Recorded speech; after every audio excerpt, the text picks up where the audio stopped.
Engel. Here. Mr. Yoshimura. Here. Mr. Gilbert. Here. Mr. Detzel. Here. Would you all please join me in the Pledge of Allegiance? I pledge allegiance to the flag of the United States of America and to the republic for which it stands, one nation, under God, indivisible, with liberty and justice for all.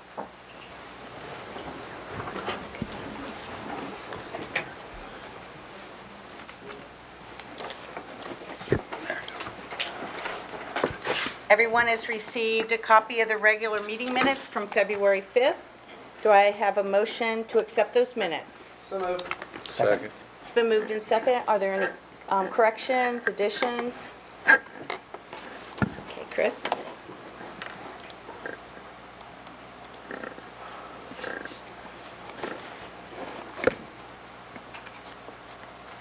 I can't get in.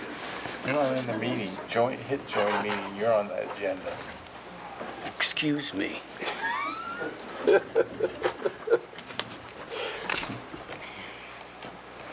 I know where yes is, okay? Okay. Motion passes 5-0. You also have all received a copy of the work session meeting on February 26th. Do I have a motion to approve those minutes as well? So moved. Second. Been moved and second. Any corrections, additions? Okay.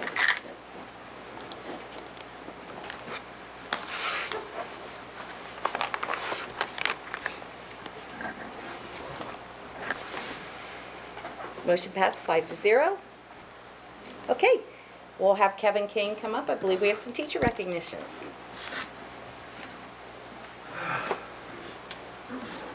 Well, I just got here 5 minutes ago. I was hoping to say hello to the people I'm recognizing, and I haven't had the moment to do that. So if the following people will come up, we are recognizing Jenny Holding,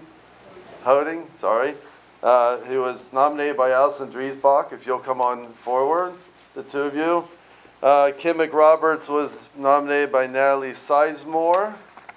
The two of you will come on up. And then Nancy Berkeley was nominated by Debbie Robinson.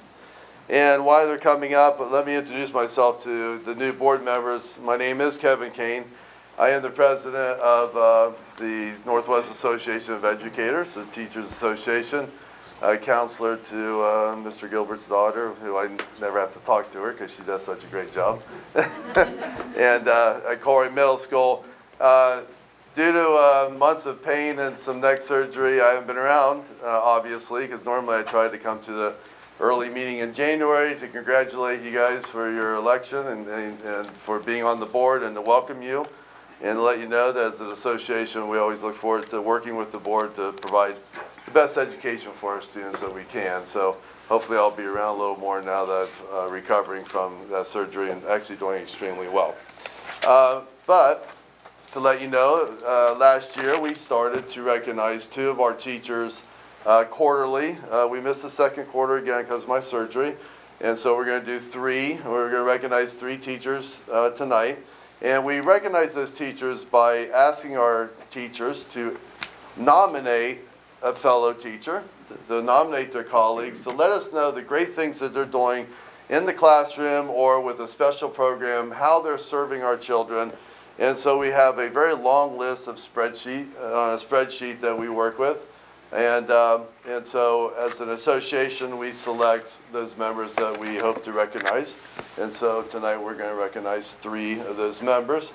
And so not to take a lot of time, I'm going to let for those who wanted to read their description. And each member who is being recognized tonight does get a certificate suitable for framing and a $50 gift card from the association. We want you to take that gift card, buy materials for your classroom or for your program that you're doing, and support the children that you're supporting and working with every day in the classroom or in a club or you know, whatever it is that you're doing. So we will start with Jenny, and since I messed up your last name the first time, I won't say it again. And she was actually nominated by Allison, and Allison said she would read her description. So I'll let Allison recognize Jenny. Rotate. Okay, so this is what I wrote for Jenny from her nomination. Jenny Hoding is an excellent teacher who contributes positively to the learning environment here at PRMS by providing exceptional energy and high interest in her students. She demonstrates extraordinary strengths in the academic process, which motivates students to learn in ways that has a lasting, substantial, and positive influence on how they think, act, and feel. She is continuously trying to find ways to improve her craft and is always available and willing to share what she's learned with her coworkers. She views collaboration as a way to learn from other teachers, and is not afraid to ask for suggestions or help. She uses constructive criticism and advice as an opportunity to grow as an educator. She doesn't allow the ever-changing educational environment to bring her down and still shows the highest level of love and passion for her teaching profession. She truly is an inspiration to me, her coworkers, and most of all to her students.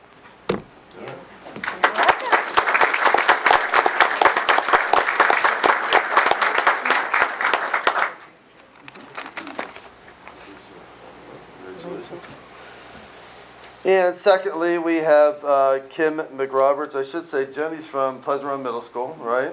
And Kim McRoberts is from Montfort Heights, and she was nominated by Natalie Sizemore. And Natalie's going to go ahead and read her description. I'm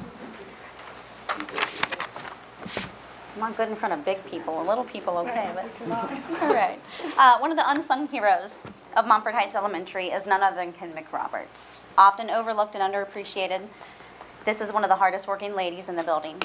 She tirelessly works from the minute she enters the building through her lunch period and after the students leave for the day. Her planning time is occupied by meetings, but despite that, she still is ready for every class she co-teaches in. Her days are cram-packed with meetings, phone calls, writing notes to parents, traveling from one room to another, and constantly adjusting to various grade levels, as well as different teachers' teaching styles. The hours she spends working outside the school day is unbelievable. Kim is just simply amazing. What I love about teaching with Mrs. McRoberts is that she takes responsibility for all the students in the class and is willing to help each and every student master the skill at hand. She is flexible and is able to adjust to any situation. I think it's a shame that more people are not aware of the incredible work this coworker of mine does on a daily basis. Kim goes beyond what a typical teacher must do. She co-teaches the regular content just like the rest of us, which includes writing the numerous lessons across several grades. However, she goes beyond to adapt work to fit to each child's needs, as well as create behavior charts or any sort of mean to progress monitor and track the type of skill the child is working on. She must not only teach the standards, but she has been assigned to teach coping skills and social skills to specific children who struggle.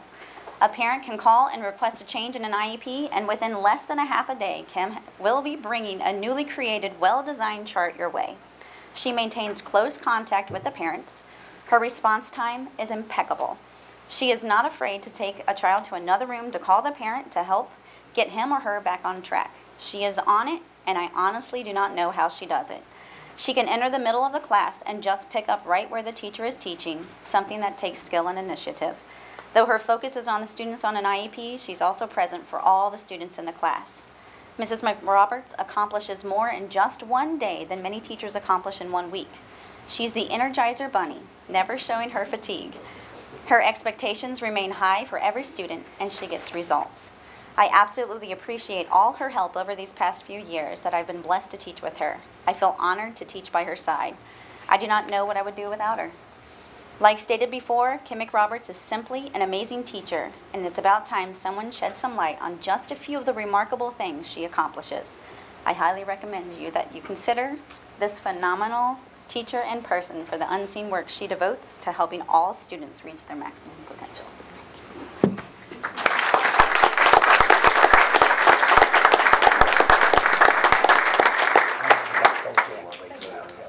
I'm a wordy. And finally, we have Nancy Berkeley, who was nominated by Debbie Robinson. Mine is short and sweet and to the point. Nancy is an amazing teacher. She is kind, patient, flexible, and understanding. Nancy embraces the challenges within her classroom and works hard to meet all of her students' needs. She loves her students, and it shows on her face every day. My son was blessed to have her as his kindergarten teacher. Cooper is now in 7th grade, but will still tell you fun stories that he remembers about his fun time with this amazing woman. She touched his life like she has so many of her students. Nancy works closely with the PTA and actively participates in outside school events. Nancy is an asset to our school in the Northwest Local School District.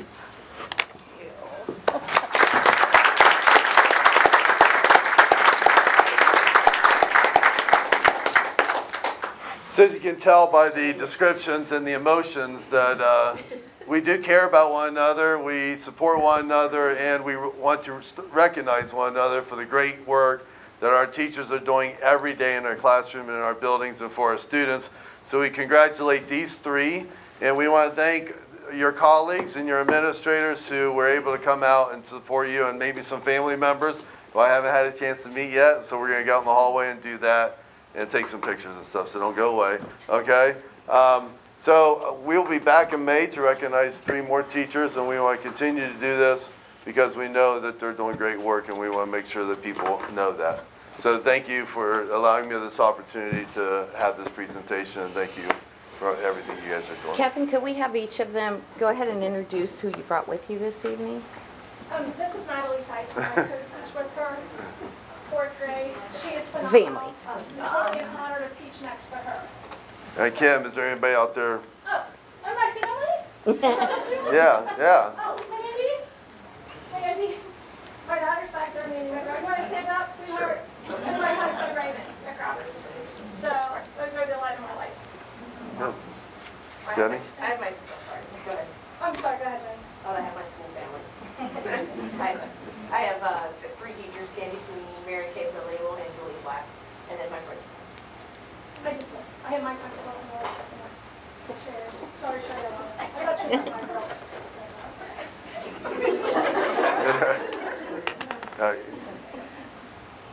Hi, I have my husband, Steve Berkeley, our wonderful school librarian, Chris Marshall, Susan Mindrowski, Jamel Weathers, Chris Owens. Am I missing anybody? Thank you. Yeah, thanks everybody for being here.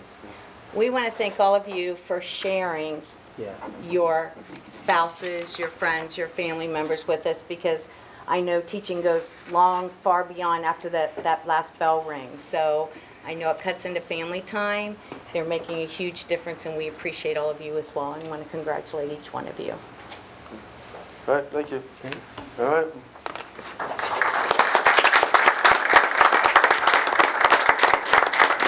So we're actually going to go out here and take some pictures. You guys want to come on out?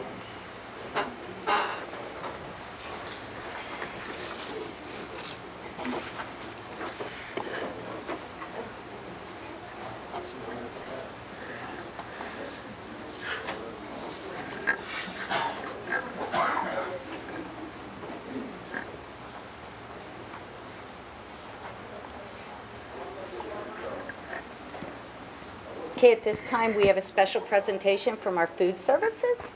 I'd like to come on up.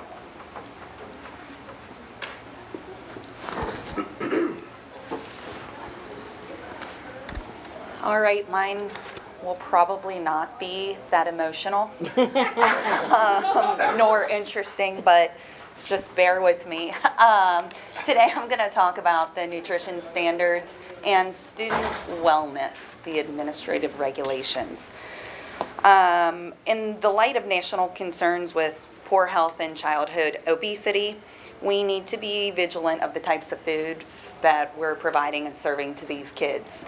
And school wellness plans and programs must include nutrition guidelines equal to the guidelines issued by the USDA.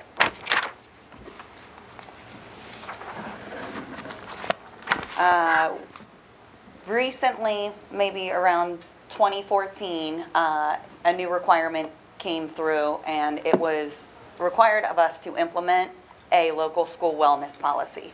And this is a wellness policy aimed towards students. There are 4 or 5 different points, and at minimum, the wellness policy is required to include these points. There are specific goals for nutrition, promotion, education, There are standards and nutrition guidelines for every single item that is in our cafeteria, foods, beverages, that are sold to students through the regular school day. And the regular school day is actually from midnight the night before school starts to 30 minutes after. So any fundraising activities or clubs or anything that meet and sell food to kids must meet these standards. There are also standards for foods and beverages provided but not sold, and those mimic the food for sale standards but are not as strictly enforced. We just kind of hope that you'll follow those guidelines. There are also policies for what we can and cannot market. Any of the signs or posters that we have up, they can only market foods and beverages that are Smart Snack approved. And we also need to make this a public forum. The public needs to be involved, made aware of any updates or revisions to the policy, and they can also be in helping with the policy leadership and the evaluation of the policy itself.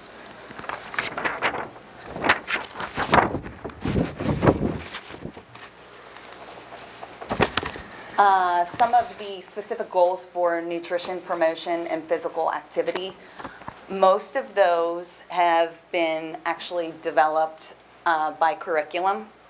They've developed specific documents for each grade band requiring essential understanding and learning goals for the following standards: motor skills, movement patterns, movement concepts, principles, strategies and tactics, physical activity, health-enhancing level of fitness, responsible personal and social behavior, and the value of physical activity. And they have grade bands that are fairly similar to the food service grade bands that we have to follow for fat, calories, sodium, all that fun stuff. I had no idea they even had these, but these are intense. Pages after pages after pages of these essential understanding and learning goals. It's impressive. The nutrition standards must be met for all food sales during the school day. Like I mentioned before, that's entrees, beverages, and a la carte. A la carte is anything that doesn't meet the standards of making up a meal. For example, we cannot sell carrots with ranch dip as an a la carte because it has too much sodium. Yeah. So food provided for free as refreshment is exempt, although offering these foods that meet the nutrition standards are recommended. And Northwest's nutrition standards are in alignment with the Alliance for Healthier Generations school beverage and competitive food guidelines. I won't read all of this, but as you can see, these are just the beverage guidelines, and there are different guidelines for elementary, middle, and high school. Another strange anomaly in this is, for example, in high school, you can now serve diet pop. However, you are restricted on the amount of milk you can serve them. So there's a rhyme and reason to what your kids are eating and drinking in school. I promise I'm not just doing this for fun. Let's see. These are the school food guidelines, and every single food that we sell in our cafeterias must meet these guidelines. Long story short, there are calorie fat, saturated fat, trans fat, sugar, and sodium standards. And there needs to be less than or equal to 35% of the calories from fat, 35% or less of weight from sugar, 10% of calories or less from saturated fat, 0 trans fats, and then there are calorie ranges for exempt and non-exempt entrees. A lot of stuff there, I know. But Northwest is in compliance with all of this, and all the schools are doing a really good job at implementing them so far. Questions? That's all I have. Thank you. I know. I think some people might have got just as emotional over not being able to dip the carrots. Well, you'd be surprised. Yes, you're absolutely right.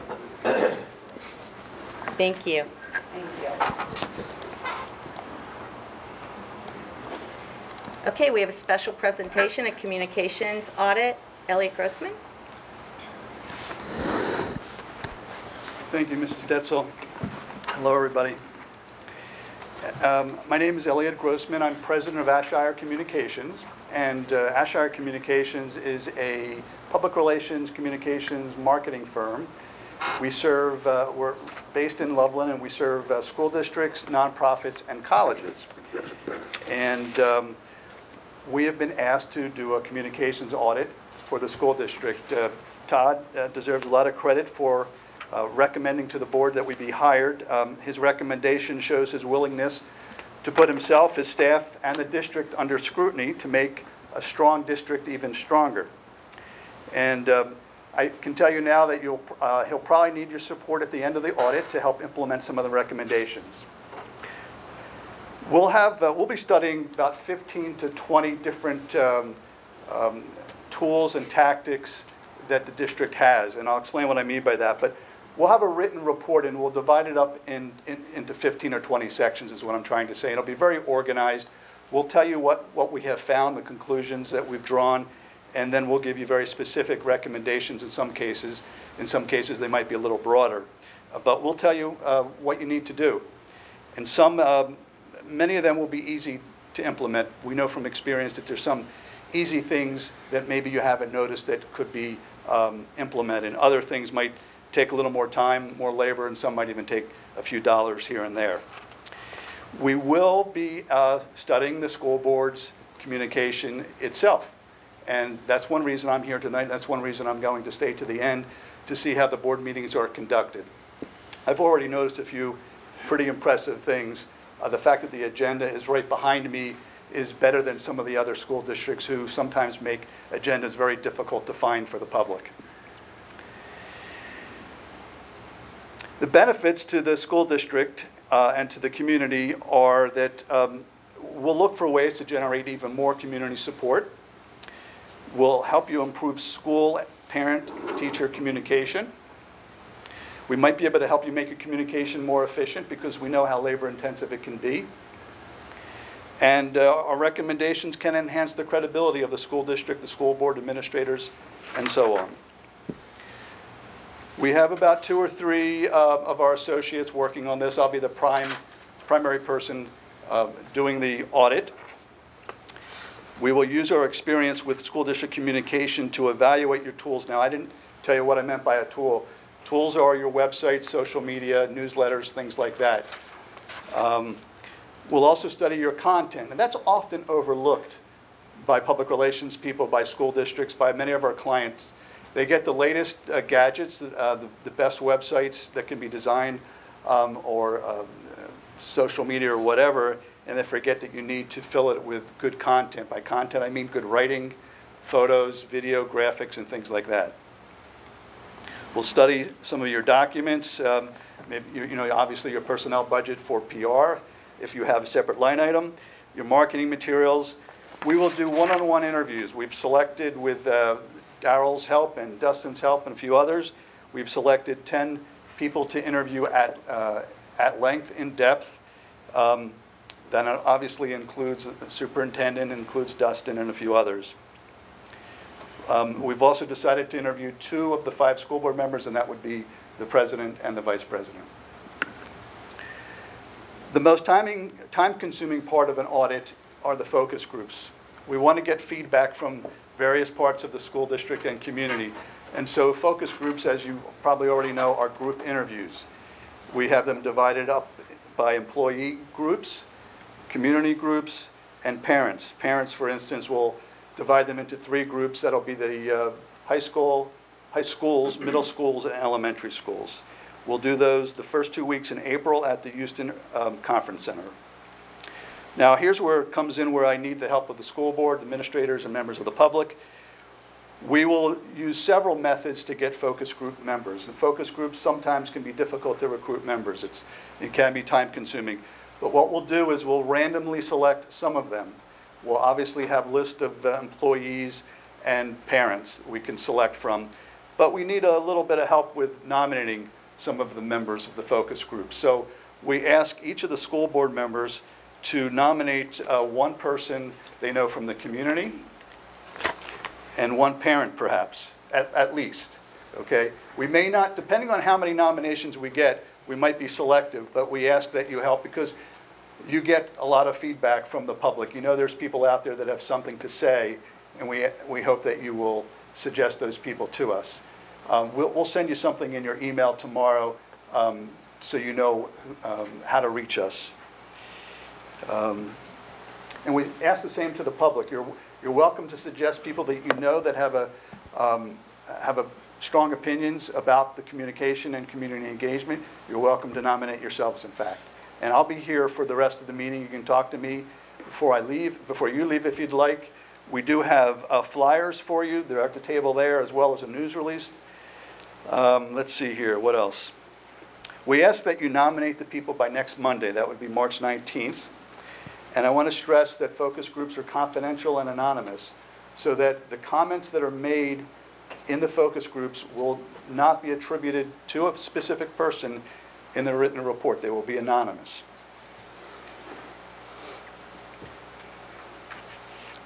And that's all I have to say. Are there questions from the board or administrators at this point?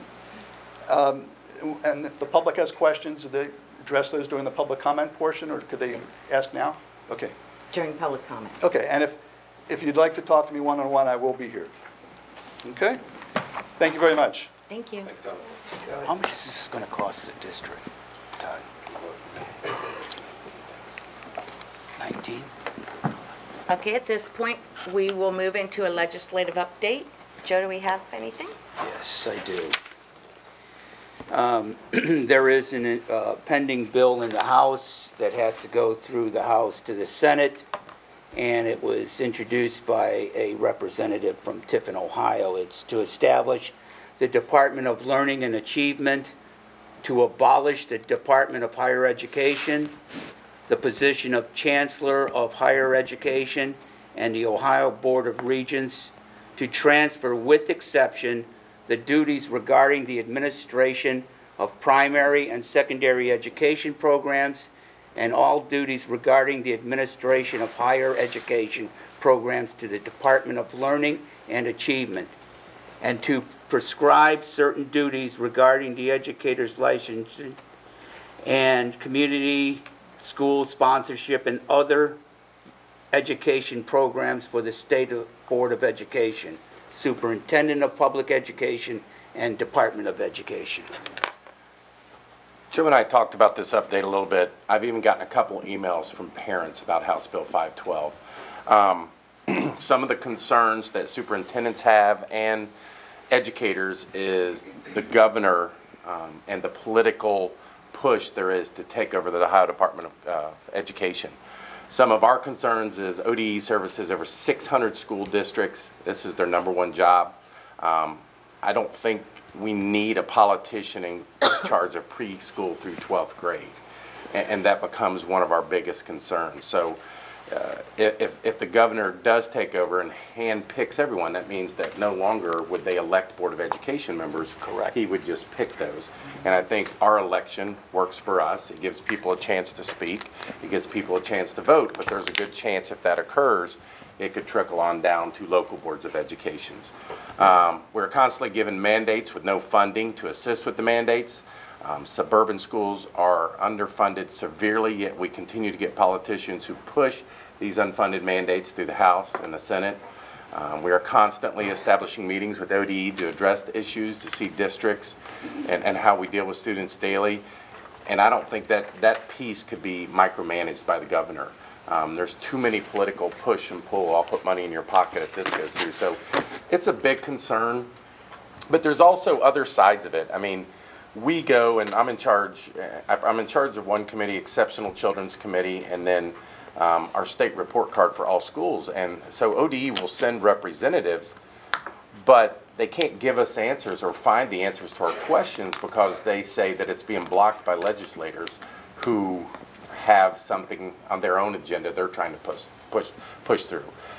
So I sent my response to Bill Seitz, Lou Blessing, and Pat Bruns, who formerly worked in this district, but she's now an Ohio Department of Education board member, expressed our concerns.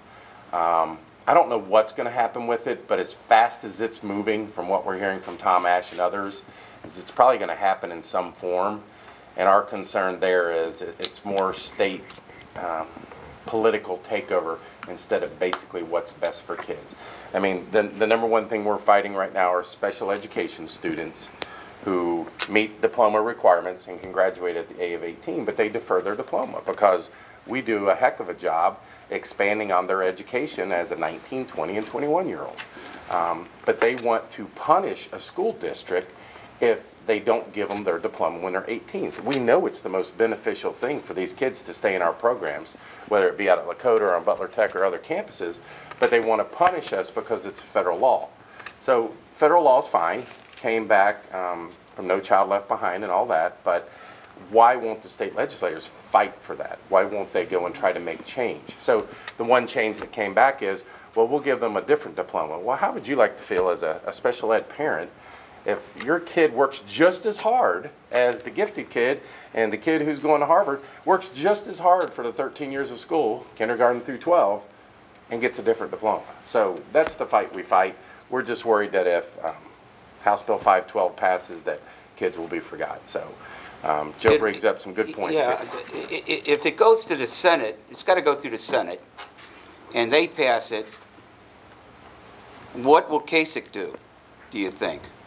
What do you think he might do? I have the opinion of Bassa, and this is his last chance to get something pushed through where he can make decisions, and his picture and look now is not for the state of Ohio, it's on the national level and how he can do better for himself. So that's what's driving this for him. So I think he's the one who came up with this. He's been disappointed with some of the board members he's appointed and hasn't gotten through some things, so that's why there's a big discussion about this. Oh my goodness. Anything else? Okay, Jim, Butler Tech report. Yeah, just last week we were in Washington, D.C. for 4 days, calling on our representatives. We saw Senator Portman, Senator Brown, Representative Shabbat, Wes Weatherford, that takes care of Butler County. Just on the Perkins funding, which is what funds technical schools in the country. And just obviously getting up there trying to tell them what we need and the kind of money.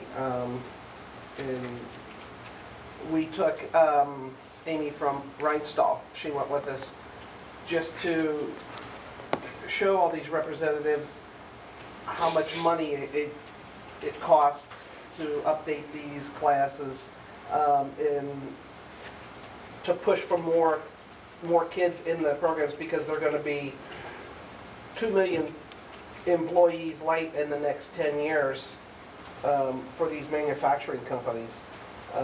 Just trying to point that out and tell them where we need this money, funneled to. On the state funding, we're still in the running for the grant, the $200,000, I believe it is, to update our precision manufacturing labs, which one is at Coleraine and the other is at D. Russell Lee. So hopefully next meeting, or the meeting in April, will be some good news to get some money to update those labs. Other than that, that's it. Thank you.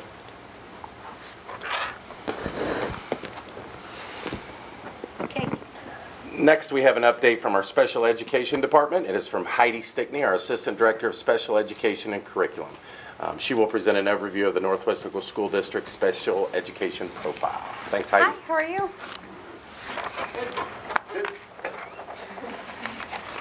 I just wanted to start. Do I have a clicker? Oh, good. Sorry.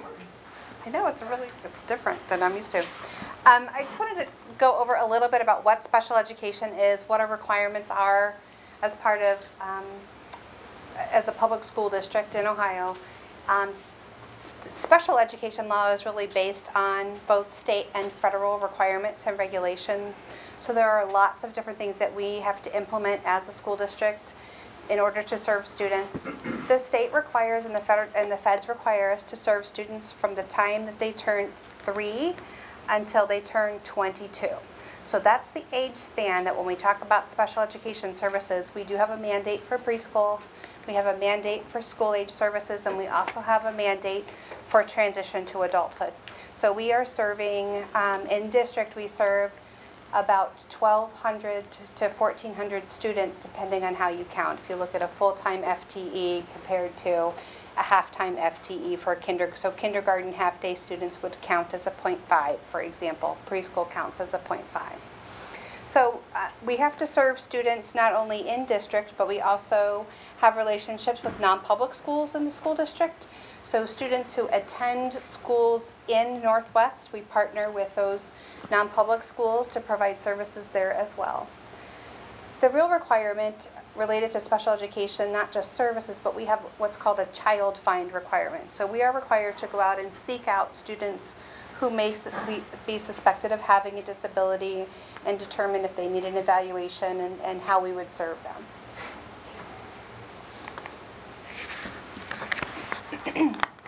Just like the district receives a state report card, the Office of Exceptional Children, which is the special ed division of the Ohio Department of Education, also provides us with an annual special education profile.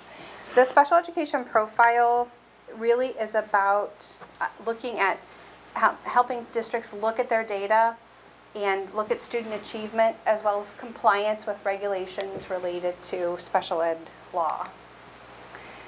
The special ed profile is really broken down into 4 essential questions. So some of the things that we're looking at in our profile are related to children entering kindergarten. Are they ready to learn? Are they ready to go? Have we provided preschool services? Have we provided services within timelines? We also look at how students are achieving. So we look at our special ed groups in different buildings as well as district-wide to make sure that they're achieving at similar levels to our general education students, because the majority of students with disabilities still have an average IQ. So we're looking, we're not looking at students who are all, students who have a cognitive impairment, but really the majority of them are in the average range. The third question has to do with post-secondary, and post-secondary is, looking at transition services and supports, post-school outcomes, and making sure that we are really supporting students at that high school level. Are we preparing kids for life after school? Because that's really our goal. And then the fourth question has really to do with compliance and implementation of the law. So we look at time frames and deadlines and making sure that we maintain compliance. The Ohio Department of Education requires 100% compliance in many areas. So there really is no room for that snow day, when we have to cancel a meeting or something like that. So we are really working we're working at a really fast pace sometimes, making sure that we're getting things done, but we are also making sure that we do diligence and really are incorporating all of the needs of a student into an IEP or a 504 plan and things like that. This slide is a copy of the front page of the special education profile. And I just wanted you to see, I know it's hard to read, but really I wanted you to see those 2 multicolored bars. Those multicolored bars are actually looking at the disability categories. The state of Ohio requires us to, when we identify a student for special education, to select one of 13 different labels. We don't have a choice on that. We have to make a student eligible for services, they have to fall into one of these category definitions. So I just wanted you to see how we compare as a district to the state of Ohio. And we're really commensurate when you look at How many students do we have identified with a specific learning disability, for example, or other health impaired minor? So we are really fairly even with our identification. The state average for a public school district for students with disabilities is a 14.8% of the total population of students is identified with a disability. And in Northwest, our average is 15.8%. So we're still very close to the state average there. The area of compliance that we were identified to have some difficulty with was our disproportionality. The state looks at disproportionality in actually 3 different areas. One is identification. Are we over-identifying or under-identifying students for a particular disability category? And I kind of showed you that comparison that we had with the state. They also look at placement. How is it that you're serving students? Are you serving them in the general education environment, or are you pulling them out to a separate classroom? Are you looking at separate facility programs? And again, we fell within the average range for placement services. The area where we've struggled a little bit is with the discipline area. With disproportionality for discipline, the Office of Exceptional Children actually looks at 2 different areas. They look at expulsion rates and they look at suspension rates. So the way that the state calculates disproportionality is they look at what's called a risk factor. And we were not disproportionate in the area of expulsions, but we were identified to have disproportionality with our suspensions.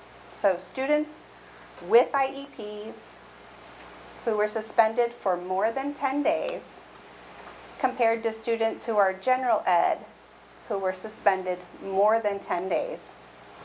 And the state looks at children in the same racial groups. So, for example, the number of students with disabilities over 10 days who were white divided by the number of students without disabilities who are white who were also suspended over 10 days. And then we divide those 2 numbers and we get a risk ratio. If our risk ratio is over a 3.5, because we are going to have situations where students with disabilities who are identified with emotional disturbance and behavioral issues are going to have some more difficulty, for example, than some other students. So the state does allow for some difference, but the risk ratio is set at a 3.5. If you go over a 3.5, that's when they identify a school district for disproportionality. So just to give you an example, if there were 6 students with disabilities who were suspended for more than 10 days who were Asian or white, divided by the 2 general education students who were suspended, our risk ratio would be a 3. So you can see how doesn't take a lot to get to that risk ratio, but it is definitely something that we are monitoring and working with the state. So the real question is what are we doing about it? The state requires us to develop a plan around early intervening services to address our disproportionality and really look at how we serve students. So the things that we are already doing and already have some plans in place is that we're really looking at enhanced academic supports. Are the students having some behavioral issues because they need support in developing more reading skills so that they understand the material better, so they can feel more confident in their classroom? Or do they need more assistance with math? We're also implementing our Restorative Practices model, so we're really giving teachers some tools and some skills to help work with students and help to de-escalate situations and help students to have a restorative process to re-enter a classroom. So student got in trouble with a teacher for misbehaving, was put out of the classroom, comes back in, the teacher has a one-on-one session where they have a conversation and the student's able to reintegrate back into that classroom in a more positive manner. We also hired a behavior specialist, Melissa Nelson, if any of you are familiar. Melissa is a very long-term experienced teacher from White Oak Middle School, from one of our special units, who worked with students with behavioral issues for many years. She's been excellent. She's served over 30 students this school year alone, really working with teachers, developing behavior plans, and there are a couple of kids she's actually ridden the bus with to make sure that we get a plan in place to help the bus drivers. We also have a school social worker, Lindsay Gibson, and with Lindsay actually participates with our department meeting in special education about once a month, where we really sit down and we review how are our collaborations going with our community partners. We work a lot with Children's Home and Talbot House. We also have a lot of students who receive St. Joseph services, so we are making sure that we are really building upon our collaborations and our networks for students. We created the Restorative Alternative to Suspension program. So now we have a place for students who are suspended to be able to continue their education. We don't want them missing out on those academics while they're gone, so we want to make sure that they still have access to a teacher and support to continue their education. We're also investigating and looking at some new software to really look at an easier way to disaggregate data so that school buildings can have a report very easily at their fingertips about, okay, where were all of our suspensions today? Where were all of our referrals today? Were they from the cafeteria because we had a sub in there and things got a little out of control? So the new software will actually allow us to really be able to disaggregate data and analyze that to a much greater degree. And then we also have multiple district and building level committees going on that are looking at disproportionality and looking at discipline, our code of conduct, and really reviewing those things to make sure that buildings have the opportunity to really sit down and develop supports for students. So how are we doing with the things that we are implementing? I'm really excited about our value-added scores for the district. We actually received an A for student growth for students with disabilities on our state report card. We actually had an average of over 2 grade levels growth. So when we think about how are we really implementing special education services and supports, how are we doing with that?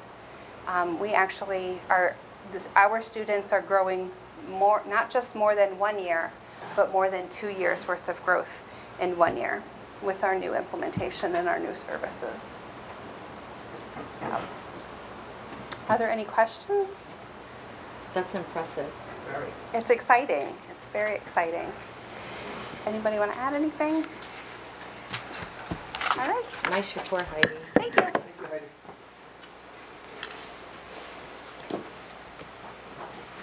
Okay, at this time, do we have any reports from employee organizations, certificated or licensed? Reports from classified. Any reports from school-related organizations? At this time, I've received one request for community comments from Diane Bradley. Topic is budget, curriculum, staffing, construction materials of new buildings.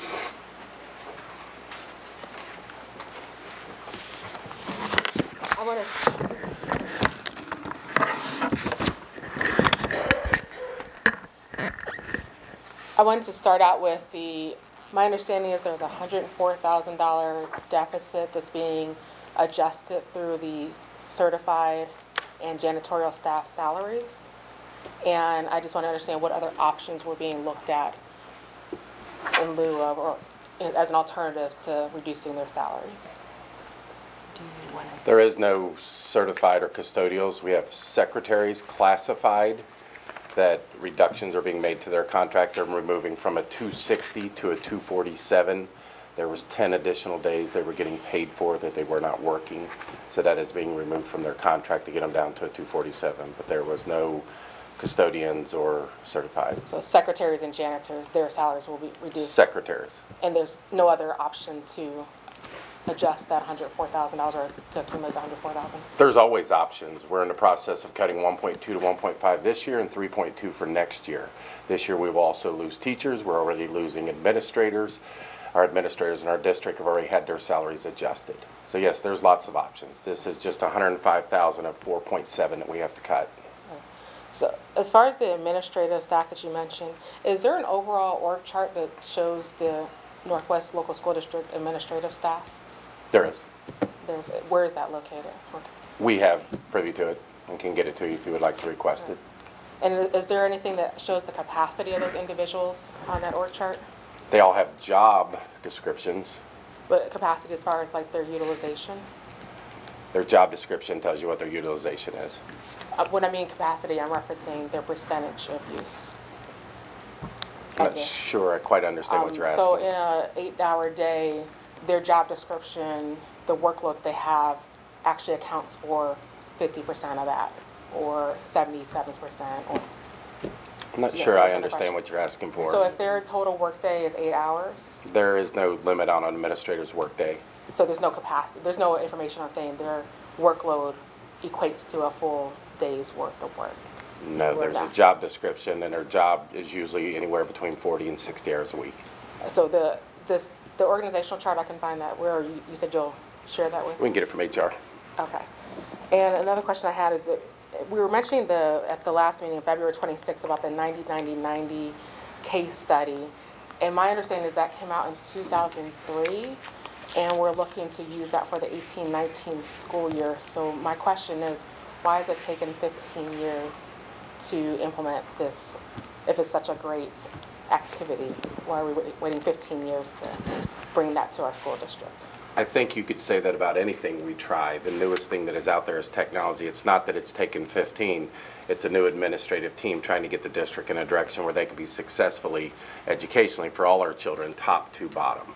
Just like we showed with value added. Our value added scores are all A's. If you look at the rest of our report card, they're F's and D's. And we've got areas we need to grow. We're trying to recover from what's happened the last 5 to 10 years, trying to recover from salaries that have caused teachers to lose anywhere between 70 and 120 a year and go to other districts, and other funding that we've lost through the state. So it is part of what we're doing. It is not the total part of what we're doing. So we've been doing aspects of it, but this is just general information so the board would know what the administrators have been working on the last year and a half or so. Does anybody else on the board have any input on the question? I would just like to interject, as far as 15 years, a lot has happened in 15 years. I mean, there's mandates now that didn't even exist a year ago, let alone 15 years ago. Our special education numbers of 1,400, I don't believe we were anywhere near that high 15 years ago. So it's been a process. There's also been levies. There's been, we were on a salary freeze for 3 years that put us in a position, where our staff was down towards the bottom, and we've had to work to get a levy and get these buildings built and so on and so forth. But the fact that there's a deficit isn't any surprise. We've been saying that for quite a while. We were saying that a couple years ago, and we've been working, the administration team has been working collectively to figure out ways to try to save money. And with there being a deficit and a levy being need to pass, I'm not quite understanding what are the cuts that are being made within the administrative office or within the district. Well, there's been a lot. I mean, we can go over each one, but there's been a lot. I mean, just for example, HR now is one person. That used to be 2 people used to do the job that Stephanie's doing now. So that was how many thousands, tens of thousands of dollars of a savings there. Our assistant principals were the amount of days they worked were cut several years ago, and anybody incoming is being hired at the lower number to save money. We're continually looking at benefits and seeing what's the best cost savings for that as well. But my understanding is that as an administrative, there's also a staff person, like a secretary or admin, whatever term you want to use for it, per administrator. Is that correct?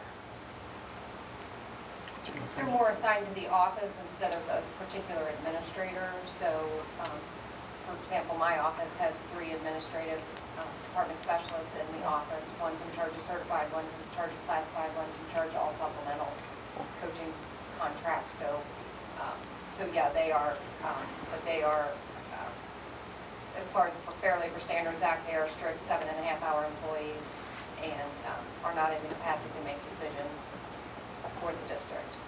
It'll be interesting to see the org charts. I can go one by one with those individuals.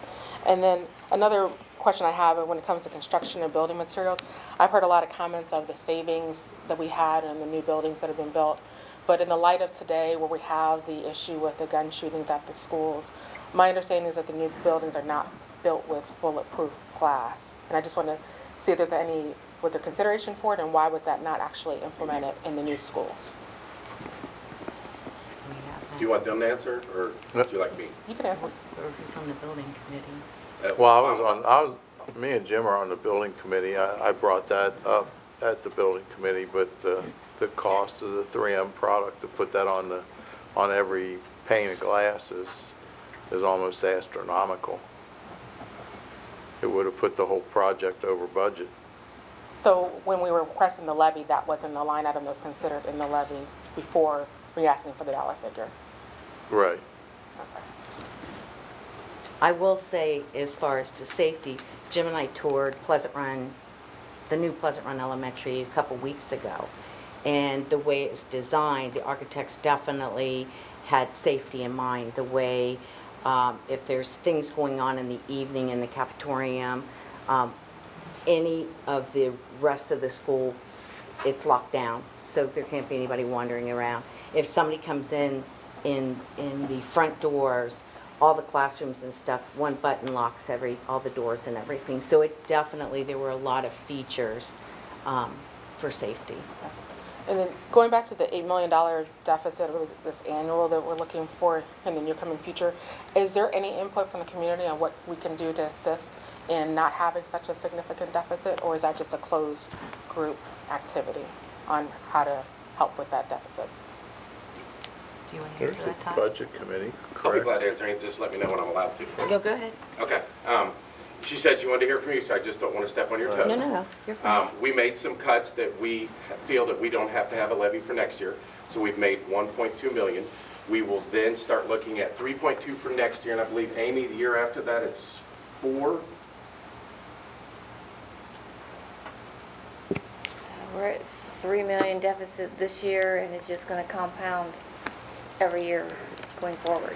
So what will happen is we will work with our administrative team, our principals. We will go through a list of possibilities. They will go back and present them to their building leadership teams and their staff. We will then do community presentations, just like we did for the redistricting, and we will go around to each building and put what cuts are out there so they know what's there. Of course, we'll take feedback like we did on redistricting. We'll take feedback like we did on the uniforms. We'll continue to do that process. But right now, we're done with cuts for next year. We're in the middle of staffing to figure out how many teachers we need for each building and looking at what our class size limits are going to be. So as we go into going through all of next year and deciding if there is a need for a levy, there's several things we can do. When we make class sizes 35 and 32, that's not something we want to do. But we've got to get down to the reality is this is just the beginning, the 1.2 to 1.5. There are some serious cuts that will have to happen at the end of next year. And if a levy doesn't go up that year after that, it's pretty much anything's on the plate. Yeah, just as a parent, I'm just hoping that the cuts are being made across the board and not just focusing on the staffing within the buildings, meaning the teachers, the janitors, the secretaries, that group that is also shared amongst the community that represents the Northwest Local School District. Absolutely. Any recommendation that's made, the board votes on. We're a committee. We don't make the final decision. We just make recommendations. And that will be with community input, teacher input, classified input, certified input, everybody. It's not a fun process. Been through it before, cut about 48 in 3 years at Northwest High School. It's not fun. You lose a lot of good people. Administrators, teachers, and classified. And the number one focus is your students. We try to keep the cuts as far away from the students as possible, but in reality, there's cuts that will affect the kids. But we will do everything we can to keep it as far away as possible. And we can use all the help we can get, especially when it's time to work on a levy too.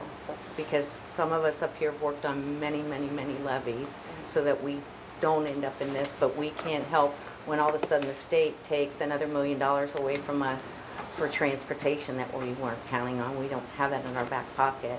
And who knows what they'll do tomorrow or the next day. And I'm very glad that you, and I appreciate the comments you said about your students that, you know, I'm a parent. Absolutely. My children go through the Northwest Local School District, so that's why I'm standing here. And I'm not representing just the children I gave birth to. It's other people who would, you know, represent. And my understanding is that there's a lot of members who are, you know, at the state who do not have their children in this school district. And my concern as a parent is that if the school district wasn't good enough for your children, then what is representation good enough for my children? So that's why I'm here as a representative of my children. Well, I can speak to just myself. I attended all these schools. It'll be bittersweet watching Pleasant Run get torn down because I attended it. My 3 daughters attended it. It's also a very exciting time to see these new buildings being built. My kids are grown now. I do have grandchildren that will eventually be going to the schools. And even if I didn't, the focus is for all kids. So, I appreciate you asking the questions. Those are my questions for that. Okay, thank you for the very time. much.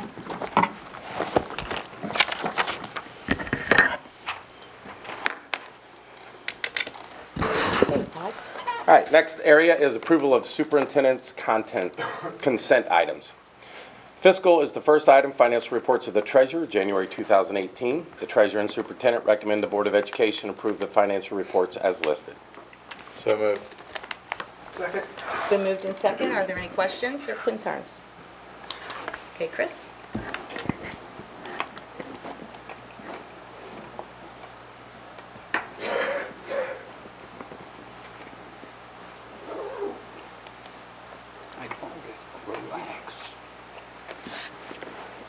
Motion passed 5-0. Next item is certificated licensed personnel. It is certificated licensed personnel retirements and resignations. The superintendent recommends the Board of Education approve the certificated licensed personnel retirements and resignations as listed. So moved. Second. It's been moved in second. Are there any questions regarding the certificated resignations and retirements? Chris?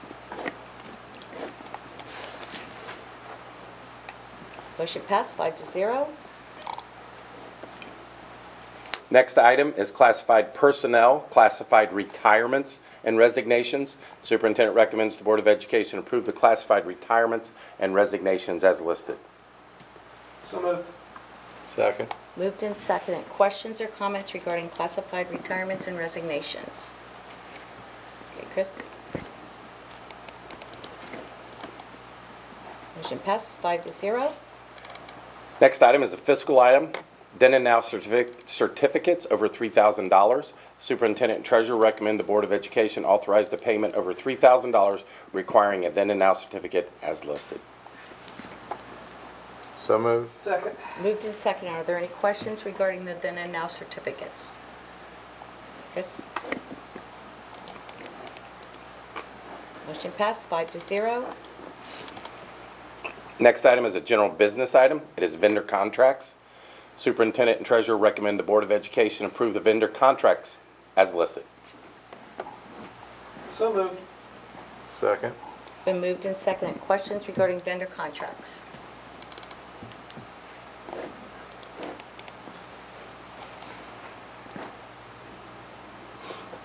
Motion passed 5-0. Next item is a general business item also. It is donations to Northwest Local School District. I apologize if I mispronounced this.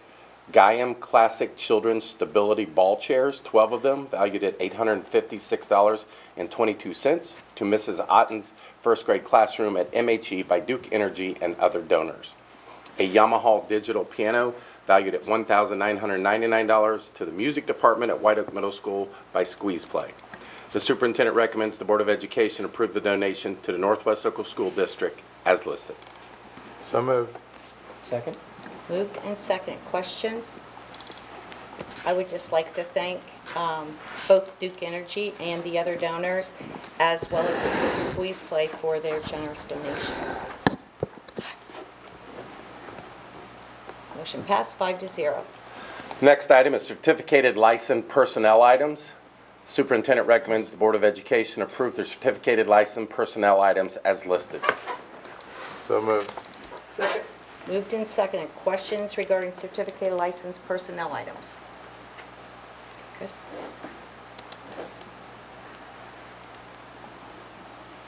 Motion passed, 5-0. The next item is classified personnel items. This is the reductions that we just discussed. It was included with the other classified personnel items as it was last year. The superintendent recommends the Board of Education approve the classified personnel items as listed. So moved. Second. It's been moved and second. Are there any questions or comments?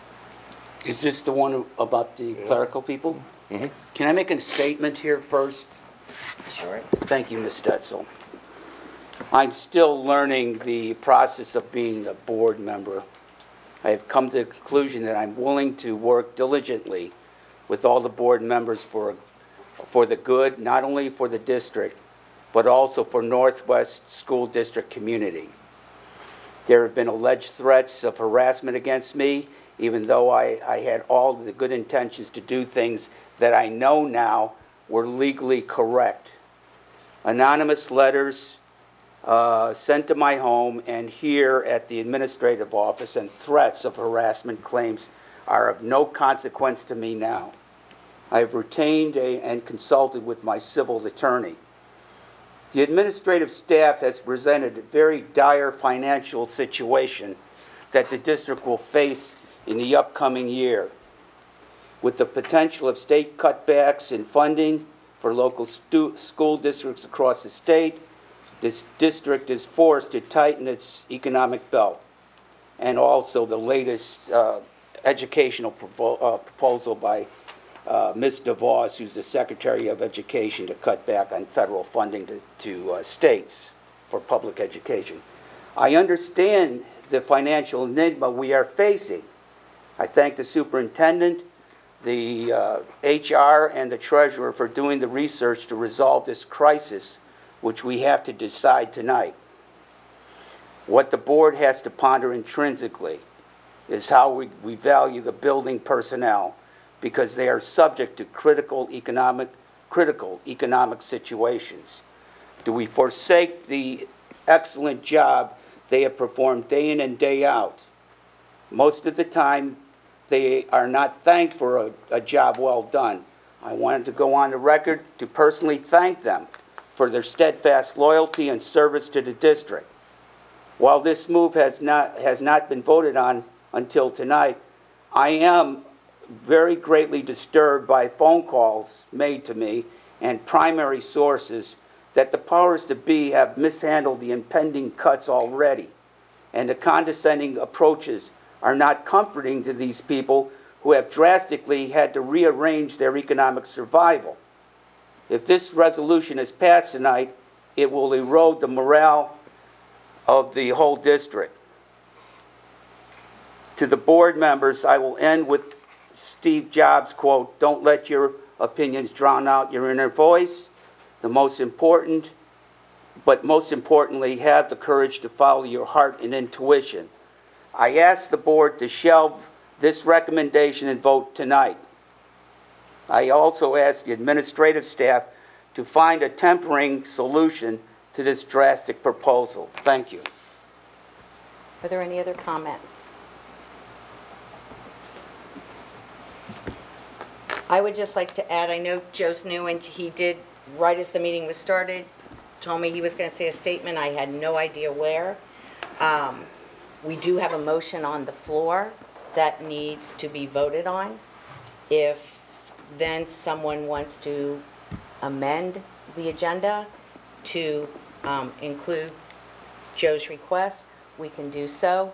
But right now there's a motion on the floor. What I would just like to add, I've sat here for 20 years, and we've been through a lot of cuts, a lot.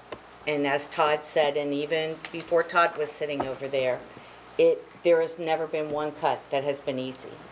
And when I watch our staff, our hardworking staff, all the staff, that we had to do a 3-year wage freeze that we'll never recover from, ever recover from that 3-year wage freeze. That wasn't anything anybody wanted to do, but it was survival. I, in no means, want to say that I don't support our staff. I do. And I think actions speak louder than words. I can look everybody out here and honestly say I have worked on every levy in this district since I was a kid at Northwest High School. And I do that because I believe in this staff, I believe in this district, and I believe in these kids. So if I have to make a difficult decision up here and it's going to affect somebody's hours, this hurts. This is not easy, but this is just the tip of the iceberg. When we start cutting classes that are going to affect your students, when we have to start completely losing teachers and administrators, it's devastating. So I just want to go on record of saying, again, there is not one action up here that anybody takes lightly. Every one of these is hard. If they weren't hard, it's just crazy. It's very hard. But with that, I'm going to go with, we have a motion and a second on the floor. We need to vote on this. If it comes out a vote where it doesn't pass, then Joe, you are more than welcome to make, well, obviously it doesn't pass, and then it's tabled. But right now we have to follow protocol. So Chris, call for the vote.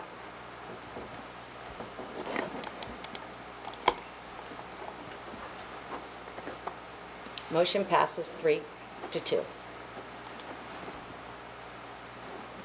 Okay, Todd? The next item is a general business item. It is redistricting elementary school update. So, right, so as we stated, we did go out to all of our schools and our campuses, and we did hold redistricting meetings. Again, as a reminder, it was to move as many students out of Colerain L to the new elementary schools. New facilities, new lighting, sound and acoustics, larger classrooms, speaker systems for teachers, more and more accommodations, building new schools so that every kid can get a chance to participate or attend these schools. Meanwhile, we also wanted to reduce the enrollment at Colerain Elementary School because our goal is to reduce it to 600 so that we can build a new K-8 campus down the road without going to the taxpayers for another bond, especially in lieu of possible levies that will come in the future. There's pretty much no way you'll get both. We want to make sure that we took into consideration every neighborhood we moved. It was very important to us to not only just move 5 kids in this neighborhood, and that's good, we don't need to move anymore. It was to move entire neighborhoods. The reason behind that was so that every year we didn't have to come back to the table and redistrict and move people back and forth to the schools. We also mandated, and we told everybody at our meetings, that we will not change the middle school you attend or the high school you attend. That will not change whatsoever. I would like to remind everybody that basically after the 8th grade, Ohio law says that 9th graders can choose which high school they go to in our district. Our students, we felt, deserve the newest and best school that we could provide them. All teaching staff for the 5 schools have been divided, making sure we continue to have quality staff at each of our buildings. So we've now taken staff from all 7 current elementaries and divided them into the new, the 3 new schools, plus Colerain L, plus Montford Heights. The committee decision was about moving these neighborhoods and again, trying to move a reasonable amount of students.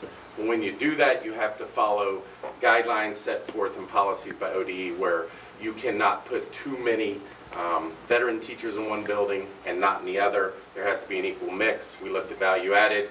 We took this very, very serious, and Heather and Brenda and Daryl and Jenny, I cannot tell you the job that they did and how much time they put on this to make sure the staff was divided equally. At first it was met with, oh my, what's going on here? I'm not with, as you can see, some of the relationships the presenters had tonight. So it was met with, this is a little scary, but now that they've gone through the meetings and collaborated, and we've invited classified staff to be with them also, they are now giving advice to Montford Heights and Colerain L teachers who will now be moved and put into the mix because of the decrease in students at Colerain Elementary. After getting feedback, 2 of the biggest areas that were feedback, one came from the Hanley Road neighborhood. They were going to get moved to Montford Heights. Out of our meeting at Struble that night, we had 12 people sign up saying they did not want to go to Montford Heights for any reason. They've always assumed they would go to Struble and they wanted to stay there. I had a couple who said they still want to go to Montford Heights, and we said fill in an inter-district transfer. We would allow that to happen because, again, Struvel's right at that 900 mark right now. So depending on all-day kindergarten, we can go up to 950, we can go down to 850, and we still have full buildings because that's the way they were built. Another area is an area, if you go down Colerain Avenue North and you cross Springdale Road where the new Kroger's is going to be, there's a neighborhood of 50 kids back there that would be moved from Colerain L to Taylor. Some of the reasons they didn't want to move is the demographics that make up the school, and they didn't like the neighborhood the school was in. Some other reasons where I have 4th graders, 3 of them. Why would you move them for 1 year into this nice school and get them all excited and then move them back to Colerain Middle, which makes a lot of sense. So as we look and we go through this, there are a lot of good points that are being brought out about moving a 4th grader. It can be a little traumatic for them, but what we would ask the parents to do is fill out an inter-district transfer for 4th graders who are being moved, and we would consider what's going on. If there's other things that take into effect, is there 2 siblings, is there 3, is there any kind of emotional or social issues that we need to be aware of, we would definitely look at those and make those changes. The other area that was not happy with the move is over by Lowe's, and help me out with the Yacht Club. I continually forget that, but as you go down, Yacht Club to the left and then on down, those subdivisions that are down there. Again, the majority of those reasons were, I don't want my kid with those demographics.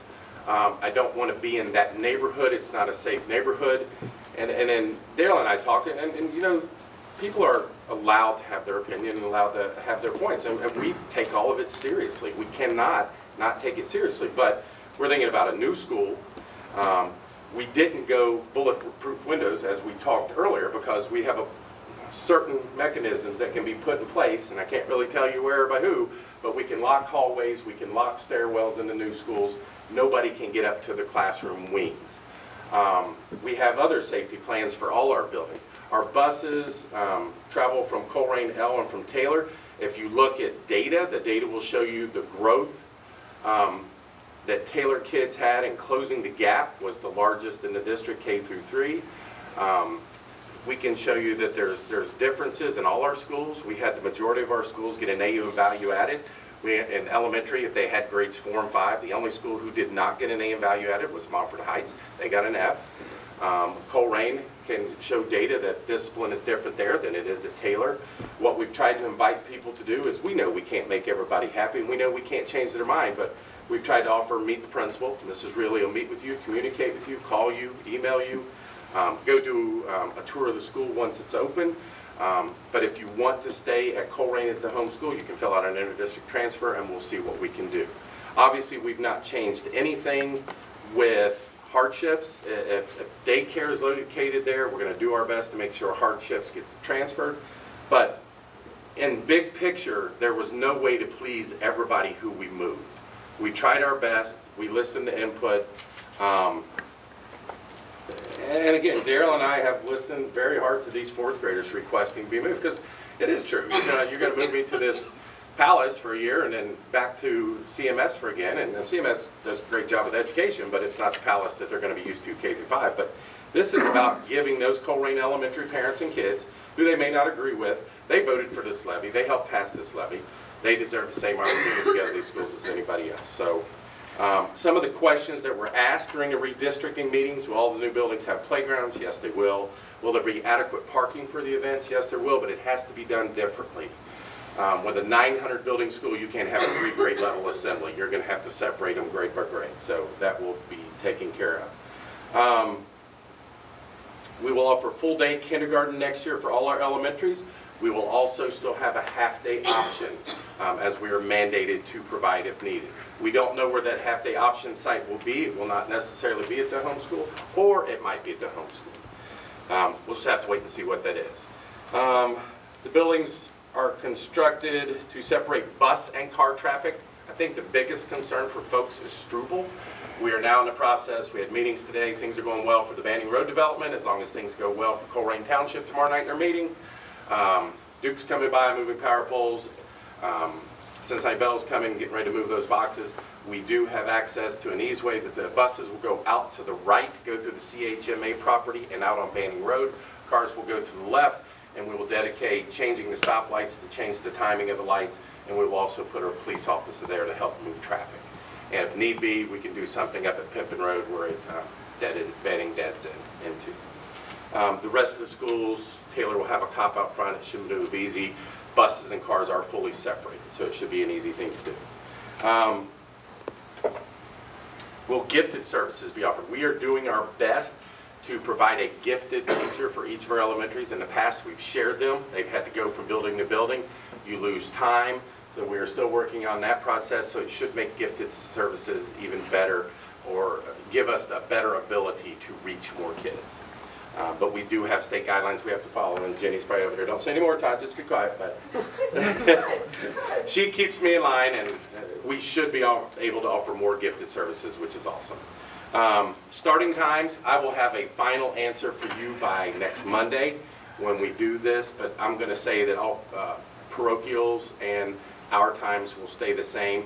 We might talk to one or two of the smaller parochials, but remember, we extended the school day 30 minutes for the elementary kids, so we're able to do the time segments that we have and make that work. Will Y Kids, I'm getting a lot of questions about this. We want as many Y Kid services as we can. If parents need to drop off early and pick up late, we want to provide those services. We get limited at schools like Colerain and Taylor because how many kids you can have is based upon your space. The Y is willing to work with us and will do anything we ask. So we will put as many kids as possible in a pre-school starting time and a post-school starting time and make that work. I don't know. I've heard very good concerns from the folks over by Lowe's, by the folks over by the new Kroger's. I don't know if I have an answer that is concrete, but we knew when we did this, we somehow could not keep everyone happy. And one suggestion was, can you move this neighborhood of 50 and do this neighborhood instead because it's already over here? Well, that neighborhood's got 150, so it's a consistent feeder. So to make moves like that doesn't help us out. It puts us in a redistricting mode. So I don't know if we'll make everyone happy. We'll work very hard to do the best we can, but when I come next week with some recommendations, this is basically what I'll be recommending, is the ones I talked about tonight. I have a question on the half-day kindergarten option. Is that just for next year, or is that something? I think by law we have to offer that every year. State law says that you must offer a half-day kindergarten option for parents who choose to do that. So what if we only have a handful of kids that want the half-day? That's why we can't answer that question right now. Okay. If we only have a handful of students, and there's one at Moffett Heights and two at Colerain and Right. one at Taylor, what we would have to do is we would have to have one classroom within that building and set up their schedules so that all of their, excuse me, all of their core content was taught in the first half of the day, and then that individual student would leave. And then all the enrichment, intervention, special area kinds of things, but all of the core content would have to be in the morning. So we'll have to do some work on that. Gotcha. That'll be, go ahead. I was just going to say, so they'd actually be in a full-day kindergarten class, but they would actually leave half-day. Okay. Instead of trying to open up one class with 5 kids in it. I think the tough part will sometimes be for the parent because the kid's going to see the activities that are going on the rest of the day and want to stay, but the parent has that right, so we will try to accommodate that way any way we can. Currently we only have 4. We started enrollment on March 1st, and we have 4 students who have enrolled for all day, or for half day. Okay. That was going to be my question. How Keep many? an eye on it. Every Just day. started, and so Matt's got a lot of ideas, so we really expect them to fill up quickly. We've already started talking about we might need an additional section, so that's a good thing. And just another thing to just share as far as the way these decisions were made. Bob, I believe you were on the committee, right? About the redistricting? Yeah, the committee was Bob, Daryl, Jenny, Chris McKee, Brenda Miller, and Dan Bolden and from Transportation. And then we took what they provided, and then that's what I presented on when we went out for the redistricting committees, and then this is what we brought back. Okay. Anybody else have any questions? Okay. The next item is a curriculum and instruction item. It's K through 5 music curriculum.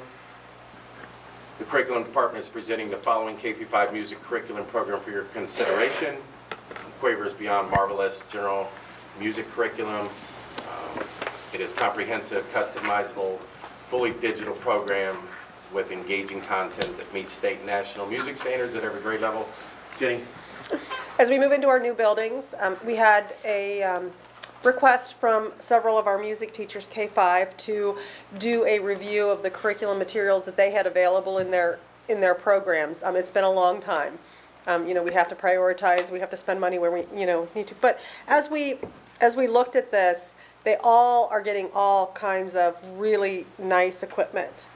And so we started looking at some very cost-effective options. And they actually looked at 3 of them: Interactive Music, Music Studio, and Quaver.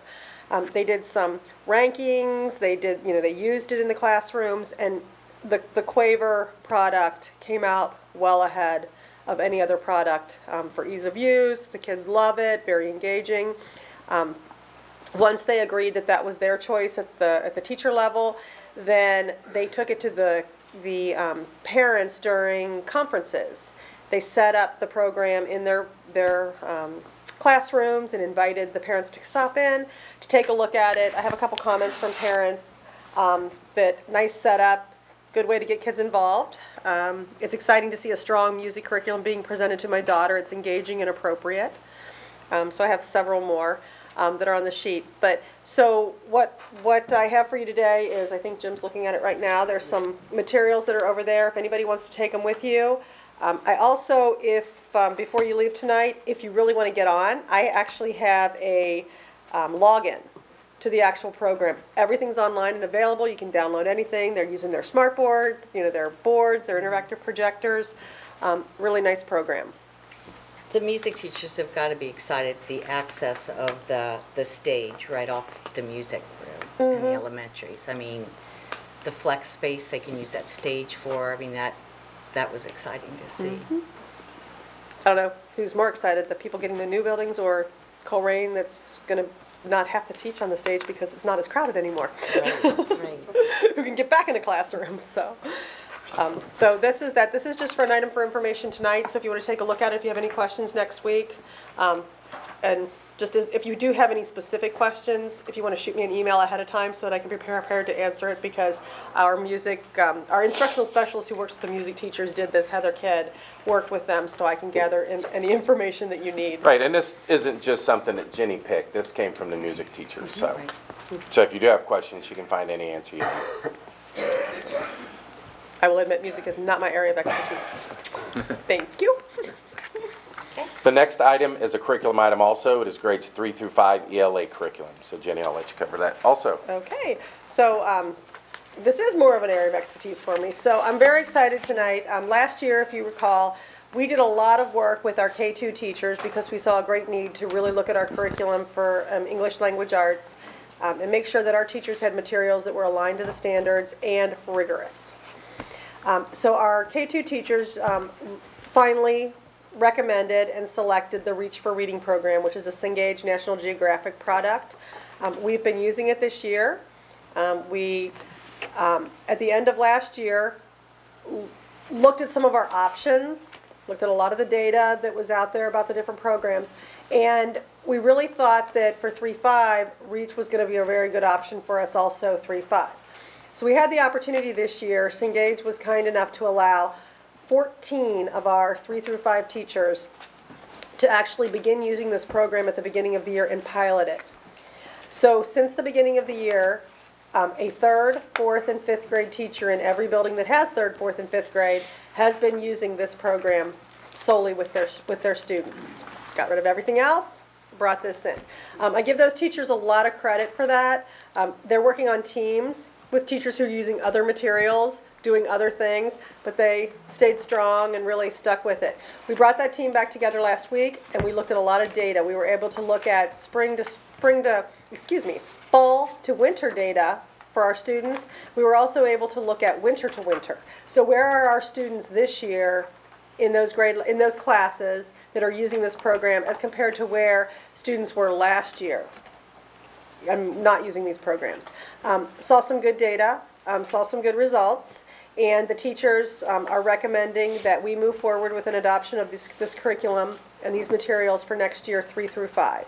We also took it to our curriculum group, our PTA presidents, who many of them have children in the grade levels. As a matter of fact, many of them have children that are using the program right now, and got lots of good feedback from our parents. So we're ready to have you take a look at it. What you have there are a couple of the textbooks. I don't think that you have a 4th grade textbook. I'm not sure. The teacher was sending it to me, but it didn't come in today. I tried to go over to Weigel and grab a textbook from that grade level, and they wouldn't give it to me because they were all being used. I said, okay, thank you. Is that 4th grade? So it's 5th grade that we don't have. So it's 5th grade that I'm waiting for. This is also, if in fact you wanted to look at this all online, every component of this program is available online. So when we purchase this program, we really only have to buy a set for the classroom of books, because the kids don't have to carry those books back and forth unless they need to, because they don't have, access to a computer, but they all have a code. They can all get any materials that we use online. The red book that you have right there that Mr. Engel has is the research on the program. I have to do a little Vanna there. The research on the program, and it also has the routines. A key component of this program are research-based routines that the teachers use when teaching. For instance, if you look at the vocabulary returns, very specific vocabulary routines for teaching that we expect to see in our classrooms when our teachers implement the program. So we do training with our teachers in the summer. We allow them time to get together to plan and collaborate, and try to continue to do that professional development during the year to help prepare them for that. So that's an item for information if you want to take a look, if you have any questions, concerns, if anybody wants to take a book with them. I did not share this with you, but one of the things that we're looking to do next year is to integrate our social studies and science much more in grades 3 through 5, because we need to focus on reading and math and the core, in the core program. So this program is completely integrated. So, every story that you see in here is focused on a social studies or a science concept. It's kind of exciting if anybody else wants to chime in. To go into our kindergarten and 2nd grade classrooms and have kids talk, the academic vocabulary that they're using is really, really interesting. Yeah, So, I'm glad to see that phonics is back. Oh, it's back. My children had to go through the whole word. Oh, you found a phonics routine in there, didn't you? Yeah. Oh, yeah, it's back. So if you have any questions about that, we'll be bringing it back for a vote next week. And if you have any questions, feel free to shoot me an email about it, and I'll answer your questions. Thanks, Jen. All right, the next presentation is for Student Services. It will be done by Daryl Yater, and it is our 2018-2019 dress code. I'm going to come over here to the PowerPoint.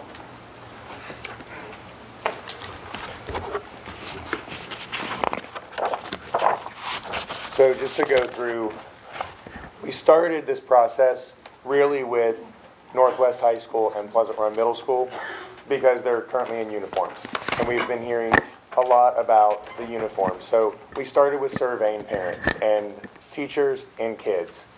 And our survey results were really about the uniform at the Northwest and Pleasant Run Middle School. We also surveyed through PRE and Welch to make sure we got the entire community who was affected by uniforms.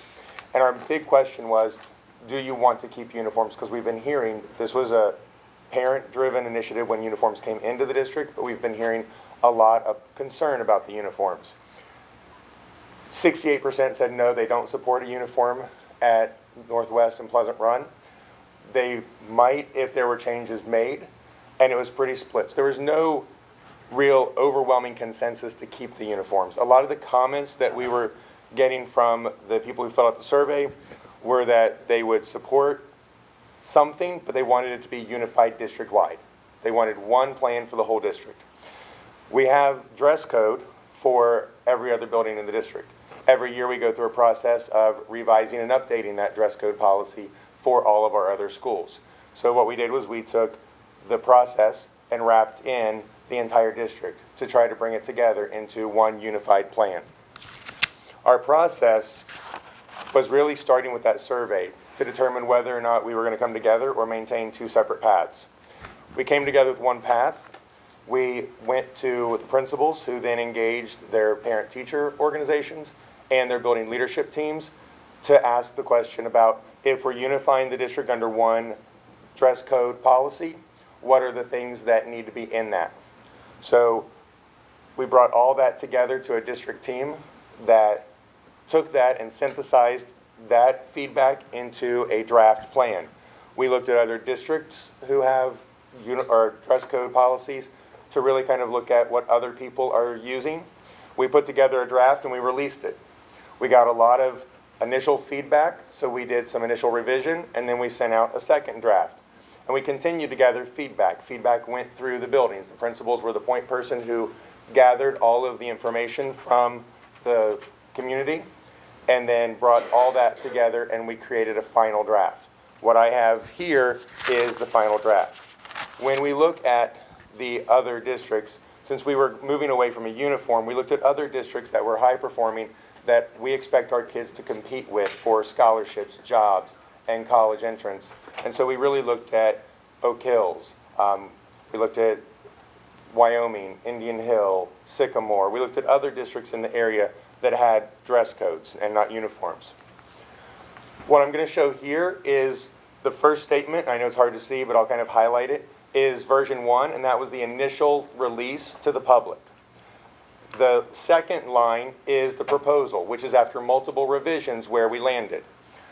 The initial feedback about the initial statement around all clothing must be appropriate for school. The initial comments we got back were that that was too vague. What does appropriate mean? Who's going to determine what is and is not appropriate? So I have up here also from other districts, if they had similar statements, I put those up here so you could see them. So you could see what Mason had in terms of clothing or accessories that could be interpreted as promoting hate or communicating negative, profane messages. So in order to define that, our final statement is that clothing and accessories that could be interpreted as promoting hate or communicating a negative, profane, or vulgar message are not permitted. So we incorporated language from other districts that we thought met the feedback that we were getting from our community. I'm going to skip the blue because that's actually something that I'm going to come back to in a few moments. So that's where we are with our proposed. Statement 2 was about undergarments not being visible. We had some feedback again around if it says appropriate or inappropriate, how do you define that? And then we had some feedback about how this might be viewed from a sexist perspective, that we're punishing girls for boys who can't behave. That was a comment that we got multiple times. So what we looked at here was other districts, and we're really looking at the fact that we still want undergarments to not be visible, tops that expose the midriff, chest, tank tops, mesh tops, shirts with no sleeves are not going to be acceptable. We added in here that pants, shorts, and skirts have to be at waist level. So when we talk about undergarments, we're talking about top and bottom, so we included that in our final statement. Statement 3 was about hats, bandanas, and head coverings. There were a lot of schools that did not allow any kind of head covering. We maintained that. Obviously, anything of a religious nature would be permitted. That would be a conversation between the parent and the principal. Oversized coats are not permitted. There was no feedback really on that one. It's more of a safety concern. We don't permit those, and so there were no changes to that one. Short skirts and dresses, there was a lot of comments about that.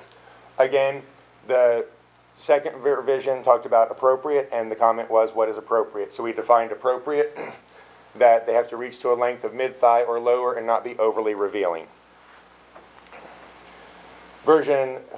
Statement 6 is about footwear, slippers. There was a lot of feedback about, well, what do you determine a slipper?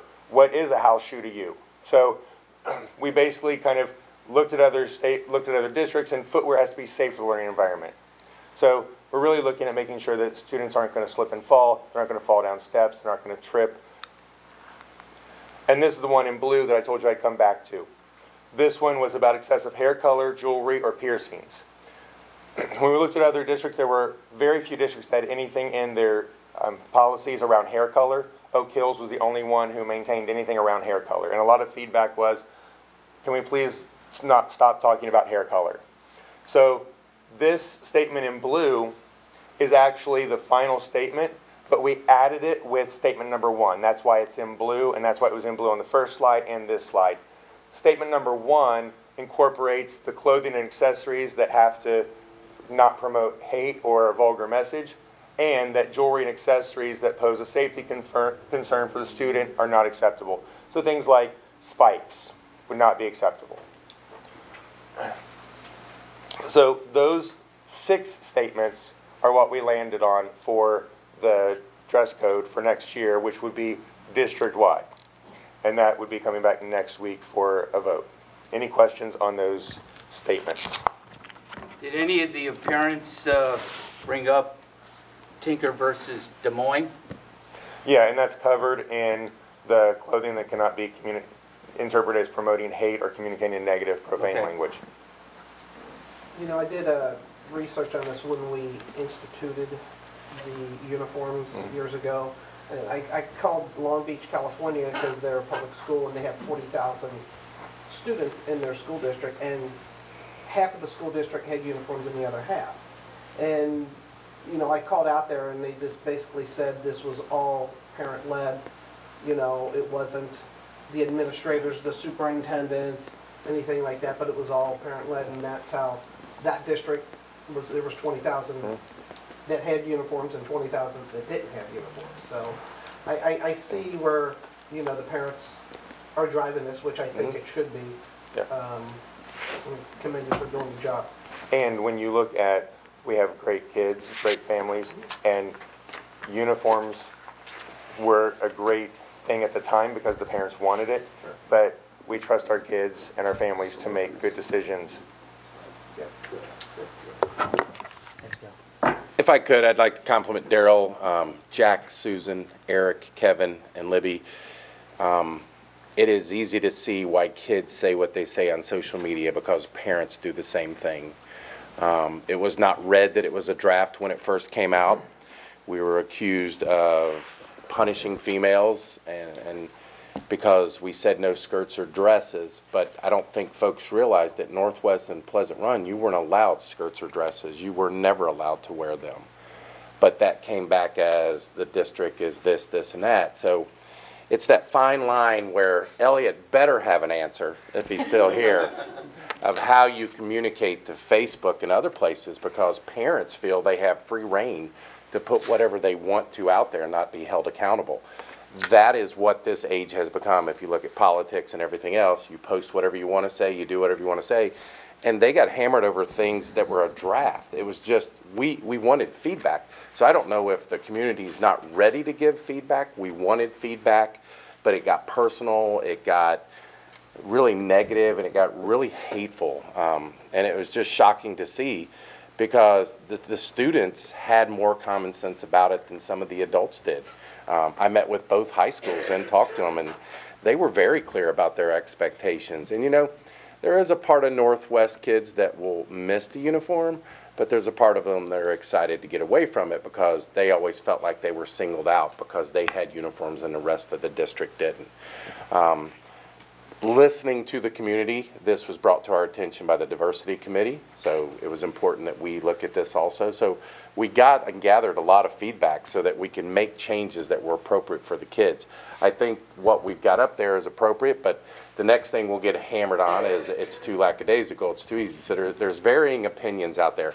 I can tell you whether it's uniform or dress code, it's all about enforcement.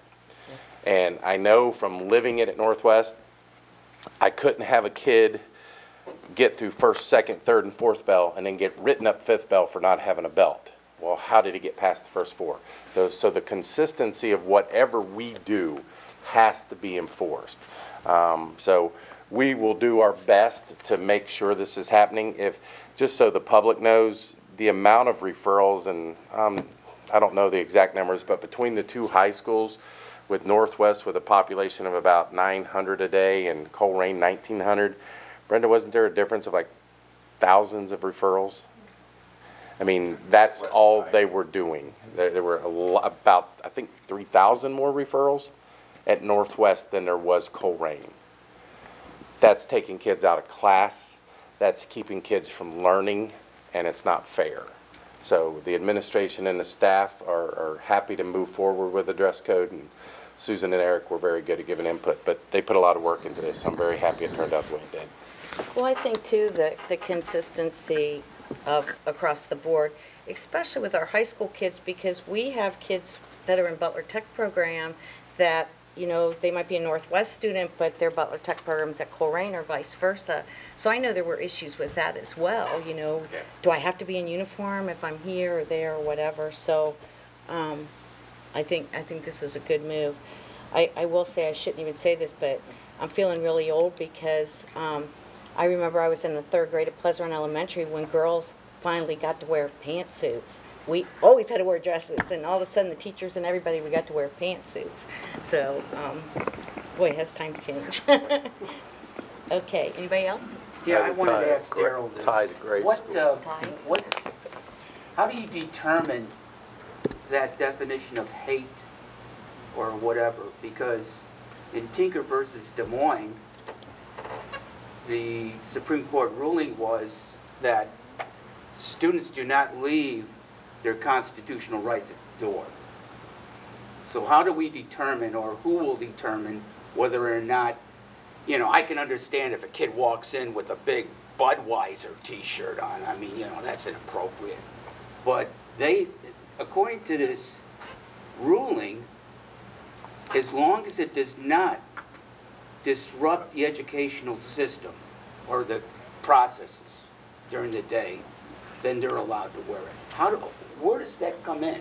And we've gotten a lot of legal guidance on this, but basically, as long as it's not disrupting the environment and as long as it's not promoting hate or discrimination against another group. So you can come in and wear your shirt that is, you know, whatever political party or agenda you have, as long as it's not condemning another. So there's a fine line. Our administrators are very well versed in that. So they will be the ones kind of on the front line of monitoring that. But it's when it crosses that line that it's vulgar, obscene, or promoting hate. Okay, so the procedure would be to bring the kid in and say, look, this is totally inappropriate. Either take it off, or we're going to call your parents and they'll bring you a new set of clothes. Yes. Which is what we do now with kids who are out of uniform. We give them the opportunity to get back in uniform or fix the dress code violation so we can get them back in class and they can continue learning. Okay, I didn't know what the procedure was. Thank you. Anybody else? All right, for my update, I have 3 things I'd like to talk about. The first one is congratulations to Jim for his recognition as an outstanding board member with Butler Tech. He will be receiving an award from the Southwest Ohio region, so that celebration is tomorrow night at Warren County, so congratulations. The next thing I want to talk about, which has been at the forefront of since the Florida tragedy, is safety for the schools. So it goes back to our discussion before, was bulletproof windows looked at? Yes, they were very expensive. If we had our choice right now, we'd put them in every school, not just the 3 new ones, because of what's going on. It's an ongoing conversation. I really think it's hitting us a lot deeper because of the number of students, plus social media is so fast with how they put things out there that you pretty much know everything within 2 or 3 days when it occurs. Just so you know, as the history of our district, we wrote grants about 6 years ago that put buzzer entry systems and cameras in the front of our building. The purpose of the camera is to identify who's there, to try to look for things that might be suspicious. The other thing is, and anybody sitting here, and that includes employee or visitor or board member, if you ever go to our schools and you're not greeted with, welcome to Weigel Elementary, how may I help you today, then we're not doing our job. Our job is to meet you, to verbally address you, and ask what we can help with. A lot of things go into this, so let's just go right next door since I talked to Weigel. Well, their buzzer is down the hall, nowhere near the office, so that camera is the only way they have to see. So they have to greet because that person can come in there and go right or left. So that greeting is to try to determine what is their purpose. The other thing that should be happening is I've gotten several legitimate complaints from parents that 2 days I go up to the school, they ask for my ID, who I am. The 3rd and 4th day, they don't ask for anything to identify who I am. So it's getting to the point where we've really got to start watching and enforcing what we should be doing on a regular basis if we truly want to make our plans as safe as possible. Each school has their own individualized emergency plans. I've gotten lots of questions from parents. How long does it take the police to get there, the fire? I'm not going to give that type of information out because, one, I don't know who's on the other end of the email or on the phone call, and are they planning something where they need to know how much time they have before they get there. So it's not being rude, it's just trying to get them to understand what we're doing. All our teachers were trained in the ALICE training method prior to school starting. It is required by law. They will again be trained this year prior to going. Each school has emergency fire drill plans that they must follow. I know that we had a sheriff out in Butler County. Why should we have fire drills? We haven't had anybody die from a fire in 50 to 100 years. Well, that's because we practice them. We're mandated to practice them. We're good at it. We get them outside where they belong. His other comment is just arm all your teachers with guns. It's about doing what's best for kids. Well, I don't know one person up here that was ever trained to take a gun and point it at a kid's head and shoot them. If you allow things like that, it can come discussions from the board member who would bring it to our attention. It can come from our community. But I have major concerns, as does our legal team. And that doesn't mean that it's going to start happening soon out in Warren County. They're real close to already approving guns in classrooms and guns in lock boxes, and they're just a county or 2 counties over. But we don't have teachers who are ready to pull the trigger, who might accidentally misfire, who might accidentally lay the gun down somewhere, who might accidentally get taken down during an emergency and then they have access to it. There's a lot of things that go into it besides just jumping ahead of everything and saying armed teachers. If the Board of Education wants to look into that, that's what our job is to do. If the community wants to address the board, we'll listen. But right now, I have some major concerns about all the knee-jerk reactions that are going on around schools. Our school is just as safe as it is for your kid to go to North Bend Road and go to Sam's, as safe as it is to go to McDonald's and to go into Playhouse, as safe as it is to go to Kings Island this summer. Our schools are even more safer because we know who's coming in and out of our schools. We can monitor that. Are they 100%? They are not. Dustin has done a good job of sending out videos and our posters with see something, say something. And this, to me, falls #1 back on the parents. How is it any different than going to an airport and before you check in, did you leave your bag anywhere for a period of time? Did somebody give you something and ask you to carry it? We're getting asked that at an airport. Why can't we ask those questions as a parent? I have 3 boys. I pay their phone bill. I'm not trying to teach people how to be parents, but if I'm not on Instagram or Musical.ly or Snapchat or Facebook, then I turn their phone off. I control it. I pay for it. We need to monitor what's going on with our kids. We hope that our teachers and bus drivers and our classified employees, our maintenance, our custodial, our aides in the classroom, our administrators, all develop relationships with kids. But the #1 relationship is with the parent. Monitor what's going on. Check what they send. It's just getting kids to understand. They think they send a Snapchat and it goes away. It doesn't go away. It's there forever. It's part of Snapchat policy. You never lose that picture. It never, ever, ever goes away. And it's just getting kids to understand those things. So we will continue to review safety drills. We have to practice 3 by law. We have lockdown drills and intruder alerts. We have fire drills that need to go once a month.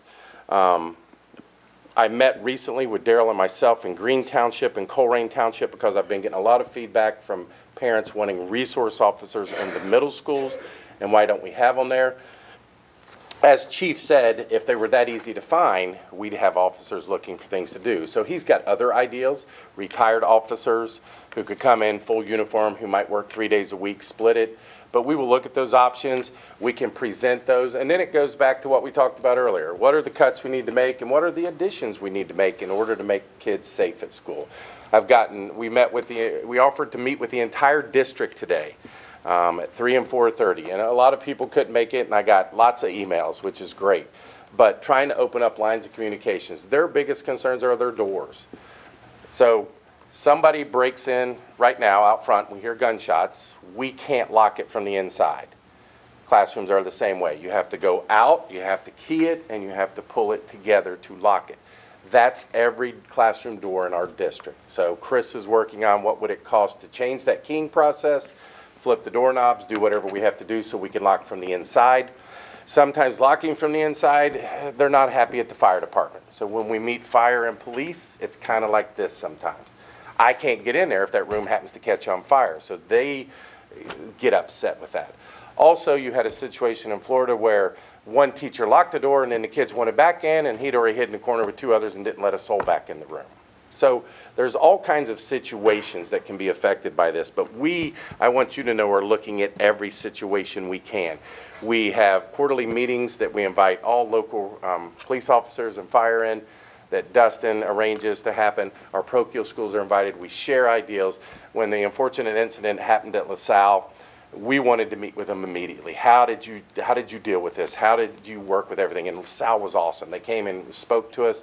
The police spoke to us who worked with them. They gave us ideas on how we could do things here.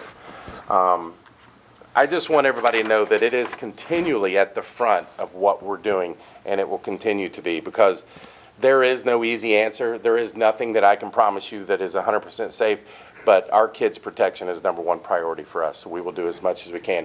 I think a lot of it comes down to talking to some staff. Practice the drill. Continue to practice what you're doing. Because as one lady said today, she's like, I don't know what I would do if it was a real emergency. I might just cower and go under my desk. She goes, can you identify a teacher leader next to me or somebody who could get me in line? Because I don't think I'm the person to do that. So if you go back to what is a good plan and what is a good way to address this, I'm not sure guns is ever the way to do that. But there's going to be pressure, because there's a lot of schools in Warren County who are already moving forward to it. It's going to happen sooner than later. And the thing I like is parents aren't just sitting still. They're contacting me or contacting Chris or Daryl. They're sending me things off of Facebook that you can buy to help protect the door. All of that is wanted and needed. We will consider everything that's passed to us. Just please feel free to share it. But we will continually monitor that. And then the last thing with the safety is the march out. Nobody in this school district has a problem with kids expressing their concerns and voices. What my parents and community members are upset about is that they scheduled a national walkout on 2 different days, told the time, the date, and when it's going to happen. So they feel like they're setting the kids up to walk out and something to possibly happen to them. So what we have done is we had to put out a letter about 2 weeks ago, and you talk about Facebook. Well, what was happening at Colerain High School is I'm sitting there trying to have a meeting with Jack and his team, and by the time I get done with that meeting, there's 4 different scheduled walkouts. One at 9:30, one at 10:20, one at 1:15, and one at 2 o'clock. And the kids are just trying to scare people to death. At Northwest, they sent a picture of a kid who was holding a gun about 1.5 years ago that was already dealt with and removed from the school. But kids just want to stir it up. And the thing we got to get kids to understand is wherever you send it from, they will find you. You cannot hide from it. You cannot delete your account. They have the IP address on your phone or your computer. You are going to get found. It's a done deal. So it's getting that message out. But in terms of the walkout, both schools have talked about maybe inviting Lou Blessing, who is our local legislator, in, talking to him about what we feel about going to school. How can you help us? Bill Seitz is another one. They are going to do a walk-in where they will leave the classrooms on the 14th, and for 17 minutes they will go to the auditorium or the gym at either school. Elementaries are not doing nothing. Some of them are talking about letter writing campaigns, but we have both high schools and all 3 middle schools doing letter writing campaigns also. And they're not just done with this. They want to continue to do things to bring attention on a state level. And my other big concern is the Columbine anniversary, which is April 20th, a Friday. They are trying to get kids to walk out and leave school for the full day. We will enforce discipline problems. We will not have disruptions or allow kids to be put in harm's way. So safety, safety, safety is our message. We've told the kids, if you want to do something, we have no problem with that. You need to learn how to express your voice. You need to learn how to stand up for what you believe. But we're going to provide the safest manner we can to make sure that happens. So if you hear anything, if the board hears anything, you can never not send me enough emails. Hey, passing this on, this is what I heard. I've even got people in my O cabinet who are sending me letters. Their parents or their schools have sent home to their kids. It never hurts to have too much information because this is a big deal for us. So it's something that I wanted you guys to be aware if it goes on. And then my last update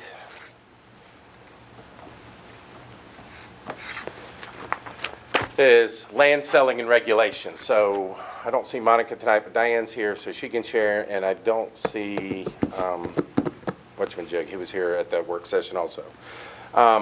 So here's what we have to do. Chris is currently working and trying to find a group that will best get us the land that we want to sell from going from 5 to 3 and condense it to what we're actually selling. We now know that we will not be selling Houston Elementary. Houston Elementary will stay a preschool. It is centrally located in the district. The decision was made because if we put it over here in Weigel, it will be almost impossible for the north end to get there. So we are going through SHP and looking at 2 options, knowing now that Houston will not be sold. One, what could we add on to Houston so that we could move this entire building, AO cabinet, over to Houston and then use the room that's currently there for board meetings? Or 2, what would it cost to stay here, use part of Weigel, not tear down the whole thing, and move special ed department over here with us? 2 things. What's the cost of each? What's the best way? What makes this property worth the most money? Amy and I have had conversations with the township about some things that could possibly go on, but that's the 2 things we're looking at. With the other properties, Welch, PRE, and Beavis, I sent you guys an email. We have to first offer high-performing charter and community schools a 60-day period, and then it's followed by a 30-day period for a public auction. So if nobody wants to buy it at that time, that's a total of 90 days. We can do whatever we want to do with the property. This will put us into June. Now there has been, I got a question tonight. There's already rumors floating around that Welch will be used as a home for students who just can't behave, have all kind of violent issues, they'll stay all night. None of that is being discussed. None of that whatsoever. We currently have wraparound services for our students. It's bringing in psychologists, social workers, math teachers, reading teachers, teaching on an individual level. Nobody's going to stay all night ever. We're never not going to allow that. But we are going to talk to Hamilton County ESC, Warren County ESC, Butler County, anybody who would like to talk about a program that might go into that building. There are concerns that we've met with the Pleasant Run Farm Association before, worried about what will be there. At times we've talked about, well, we would sell it to a realtor. Well, can you promise us HUD housing won't move in there? And that's the type of things Chris is trying to find out. We want to appease people, and we want to work with our communities, especially Beavis and Welch, because they are in the middle of neighborhoods, and the last thing we want to do is upset those folks. But it just takes time to go through this process. We're not just doing it because we want to allow 60 days for a charter or community school to move in there. That's law. We have to do it. The 30 additional days is we can have an auction and see if anybody bids on it. So we're going to be about June 1st before we even get close to this. So Chris and I are going to meet with Pleasant Run Farm Association. I haven't had much feedback from Beavis, so we'll probably get with the farms in April or May and let them know what the timeline is. And then we'll be coming back to you with possible ideas of what we can do and see what your input is. We will consult the farms when Chris and I go and meet with them. What would you like to see here? As I did before when I presented to them last year. And then if I have to walk the streets of the Beavis neighborhood like I did before, we'll get some input from them on what they would like to see. Ideally, most of them would like to see houses in there that could up the value of their homes by putting new homes in there. My bigger concern for Welch and the Northbrook area and anywhere is how do we get more people to buy those empty homes that are sitting there? And that's what we want to work with the township, Springfield Township and Colerain Township. How do we fill the houses that are there, refurbish them, get new families moving into the district, and how do we increase that? But I think it's important that we start talking about what we're going to do with the properties. It's not here yet, and it's nothing that's immediate, but it is something that's going to be on our radar as we start to see demolition occur of buildings. If charter school, would they have to pay fair market value? Yes. Okay. Charter, community, online schools, and then the auction, Chris, would be our set price. Just because it says auction doesn't mean that somebody can come in and buy it for $1. So I didn't want people to get overly concerned. They hear auction and somebody could buy it for $1,000. That's not the way it works. It's fair market value. Anybody else? Okay, before we go to our second community communications, I think most of you know here, but just just to remind you, the board does get their packets of information the week before, the Thursday before. And so we have plenty of time. It's our responsibility to read over all of it.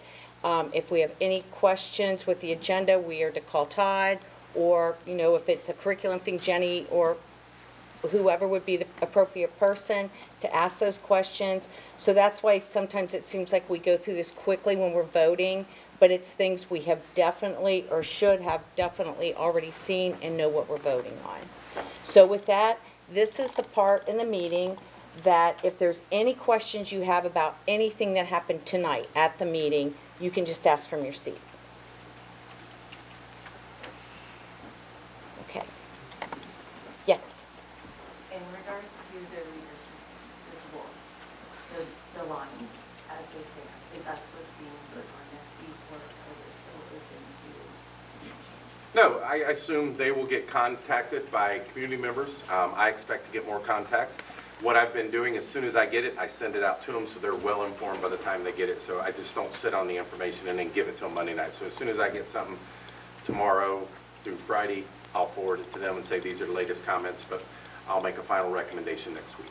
And then in regards to the district transfer request, I've been told two different things, that you can do the inter-district transfer request, or that only the hardship transfer request will be accepted. Now, you can definitely do both. There are some unique situations that are popping up that, to be honest with you, we did not think about. So that's the community input we appreciate.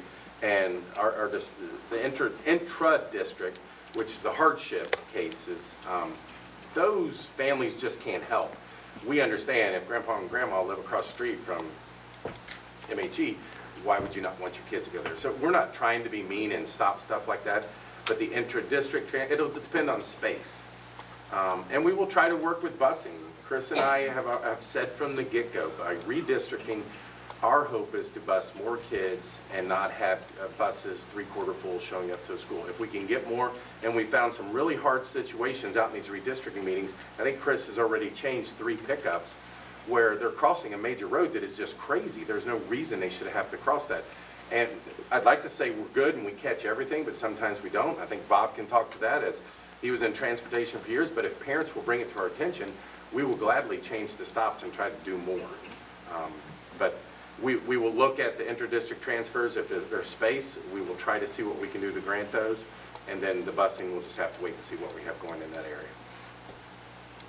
But nothing's closed as of right now. It will take another week of information. They'll get updates as soon as I get them. I'll communicate with them. And if you don't believe I'm doing that, you can request my emails, but that's exactly what I do to them. Why would Butler or Warren County want to buy buildings in Warren County? They have plenty of land and buildings in the area. What's their incentive to come There. They're educational service centers, so they would use it to, because each of the service centers run facilities for tuition-based students. So Hamilton County runs North Norwood, which is a facility where at district expenses they place kids there based on that being the least restrictive environment. So for them, it's a facility that they would actually manage and run. They would generate money for that through tuition of students who are placed there.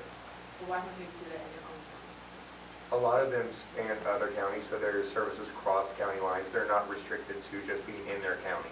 They can serve kids all over. So it's just an opportunity for them to expand their services. And we have more people in a more condensed area, where Warren County, you might have school buses driving for 45 minutes just from pick-off to drop-off because they're so spread.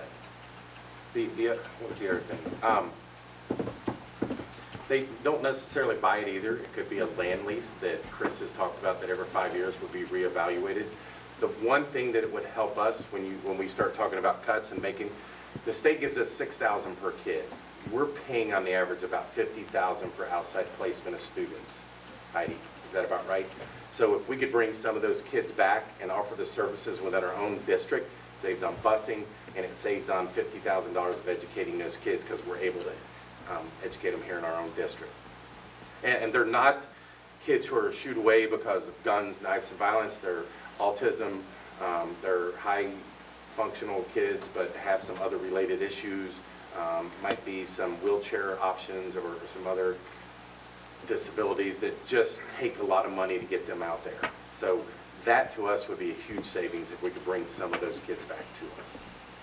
Those county educational service centers also have some things that they really specialize in.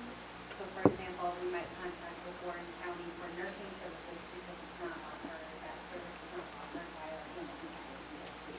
So there are lots of reasons why those service centers actually serve multiple districts because they have specialized. But we will stay in touch with Pleasant Run for sure, because I know there's some big concerns out there, but we just want to be upfront, as honest as we can, so we're not trying to hide anything. So as we move forward, we'll continually update, and then we'll show up to some of the meetings also. And we'll do the same for the Beavis area if there's anybody from there. Anybody else?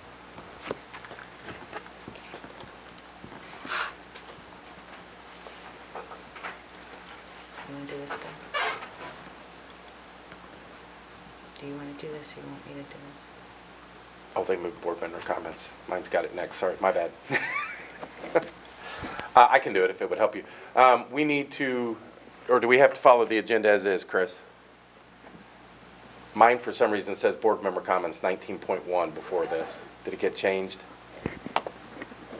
Yeah, this is, Our yeah. 19.1 is the Hamilton County. Tax Okay, Incentive. good. All right, so the Hamilton County Tax Incentive Review Council designee, I'm going to let Amy talk about this one.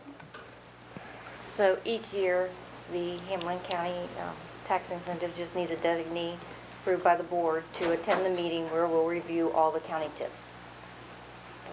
So mainly what we're asking is for you to designate myself or Chris, depending on the date, which one of us can attend, to go and get the update of the county TIFs. Right, and the this is annual just update. something we have to redo every year. Correct, and it has to be appointed by the board. Okay. So at the prerogative of the Board of Education, oh, I guess you need to read this part that says we. At the prerogative of the Board of Education, we designate Amy Wells and/or Chris Langford for the Hamilton County Tax Incentive Review Council for on behalf of the Northwest Local Schools Board of Education. So moved. Second. It's been moved and second. Are there any questions? Okay. Chris.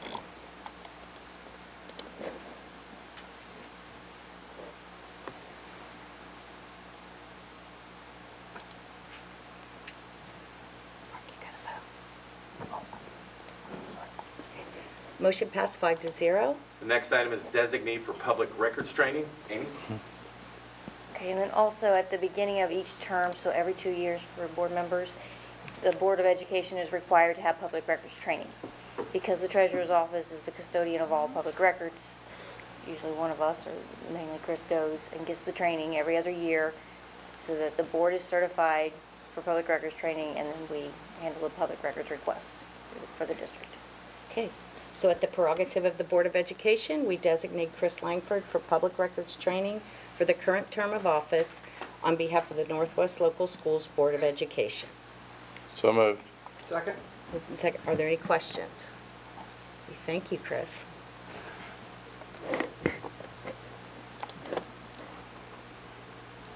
Motion passed 5-0. Okay, at this time, we'll go into board member comments. Joe? I have none. Okay, Bob? Well, I'd like to congratulate the 3 school teachers that were recognized tonight. And I know they do a great job for the school district, but there's many more out there. Absolutely. And we'll see 3 more next quarter. But a lot of our teachers put in a lot of extra time. They're very dedicated. They have a lot of heart in the district. So thanks to all the teachers. Heidi, great presentation. A lot of people don't recognize all the work that goes in the special ed department. There's a smaller percentage of the students, but they consume a lot of the energy of the school district, and a lot of work goes into making sure that they succeed. So great job. Also like to comment on Sophia Fisher from Northwest High School went to the state bowling tournament this weekend. Todd, did you hear she did? I was out of town. She was 7th in the state overall, and she made 2nd team All-State. Awesome.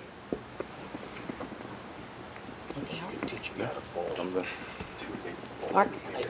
I want to definitely congratulate the teachers that were recognized this evening, but, you know, we had some very difficult conversations this evening. I have a daughter in the middle school, and I have a lot of friends that teach in the district. And we take for granted that we send our kids to school every day and they're protected and safe. And, you know, like I said, I have a lot of friends that are that teach in the district, and when they got into teaching, they didn't have to shoulder the fears that they have today. And, you know, I want to make sure that we emotionally support our teachers. I went to one event, and I had just mentioned about maybe having like an EAP, an employee assistance program for the trauma that they, you know, they didn't get into teaching to think about how are we going to hoard our kids into a corner and keep bullets from hitting them. That's incredibly traumatic. And so as we assess these things, Todd, I want to make sure that they stay on the front end of that as an assessment as well. And I just don't want to take that for granted. You know, I went in one morning and watched my daughter sleep for a few minutes. And she jumps on the bus, I don't think about it until these situations happen. And, you know, I'm thankful for the dedication of our teachers and all of our workers. It's not just the teachers, it's everybody. So that's all. Jim? Mark, I can't agree with you more, what you just said. I mean, you put it perfectly. Back to when we voted here for the cutting the pay for the secretaries, and that we've had this discussion the last 2 board meetings, and I made the statement that, look, I don't want anybody to lose money, but I'm not going to vote to, if we can get by and not have people lose their jobs, that's what I'm going to do, because I've been through the cuts before. We had to cut $7 million and people lost their jobs. And I understand that they're going to be upset, but at least everybody has a job, they have benefits, and that's kind of where I'm at with this. And it's going to get a lot worse if we don't pass a levy.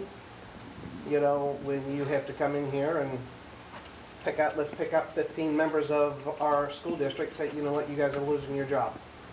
And that's why I voted the way I did on that, because it's not fun to be up here and have to vote when somebody loses their job. So I just wanted to make that comment. That's the reason why I voted the way I did.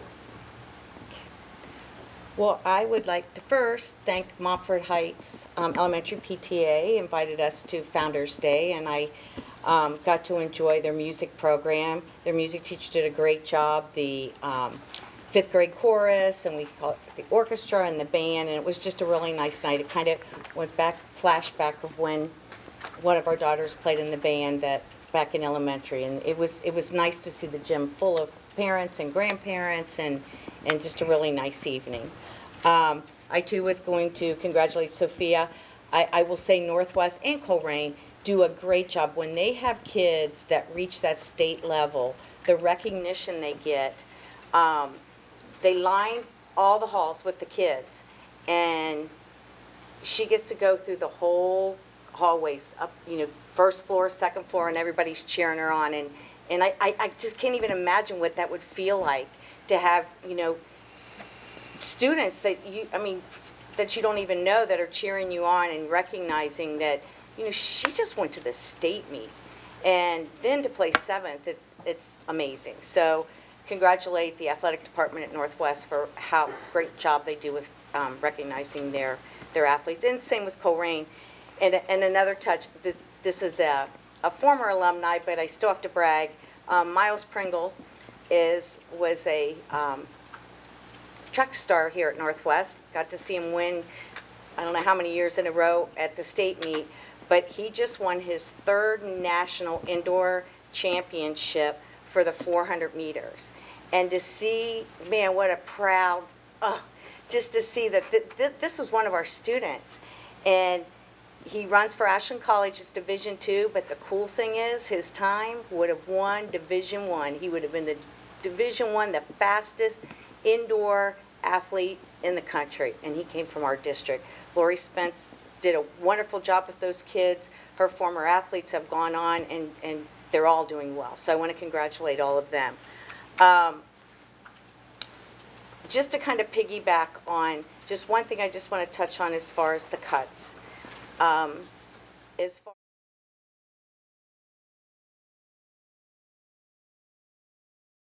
I believe we are moving into executive session. You're welcome to stay. We will not be taking any action, so when we come out of executive session, we'll just be adjourning. But with that, the board will approve a motion to move into executive session for the sale of property at the competitive bidding because premature disclosure of information would give an unfair competitive or bargaining advantage to a person whose personal private interest is adverse to the general public interest, and to consider the appointment, employment, dismissal, discipline, promotion, demotion, or compensation of a public employee or official. Todd, do you want to recommend? Yes, I think it has to come from you. Superintendent recommends that the board move to executive session. So moved. Second? It's been moved and second. Are there any questions regarding the executive session? Okay, Chris?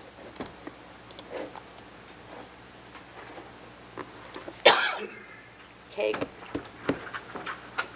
We will now move into executive session. Everybody, like I said, you're welcome to stay. We'll be back just to adjourn.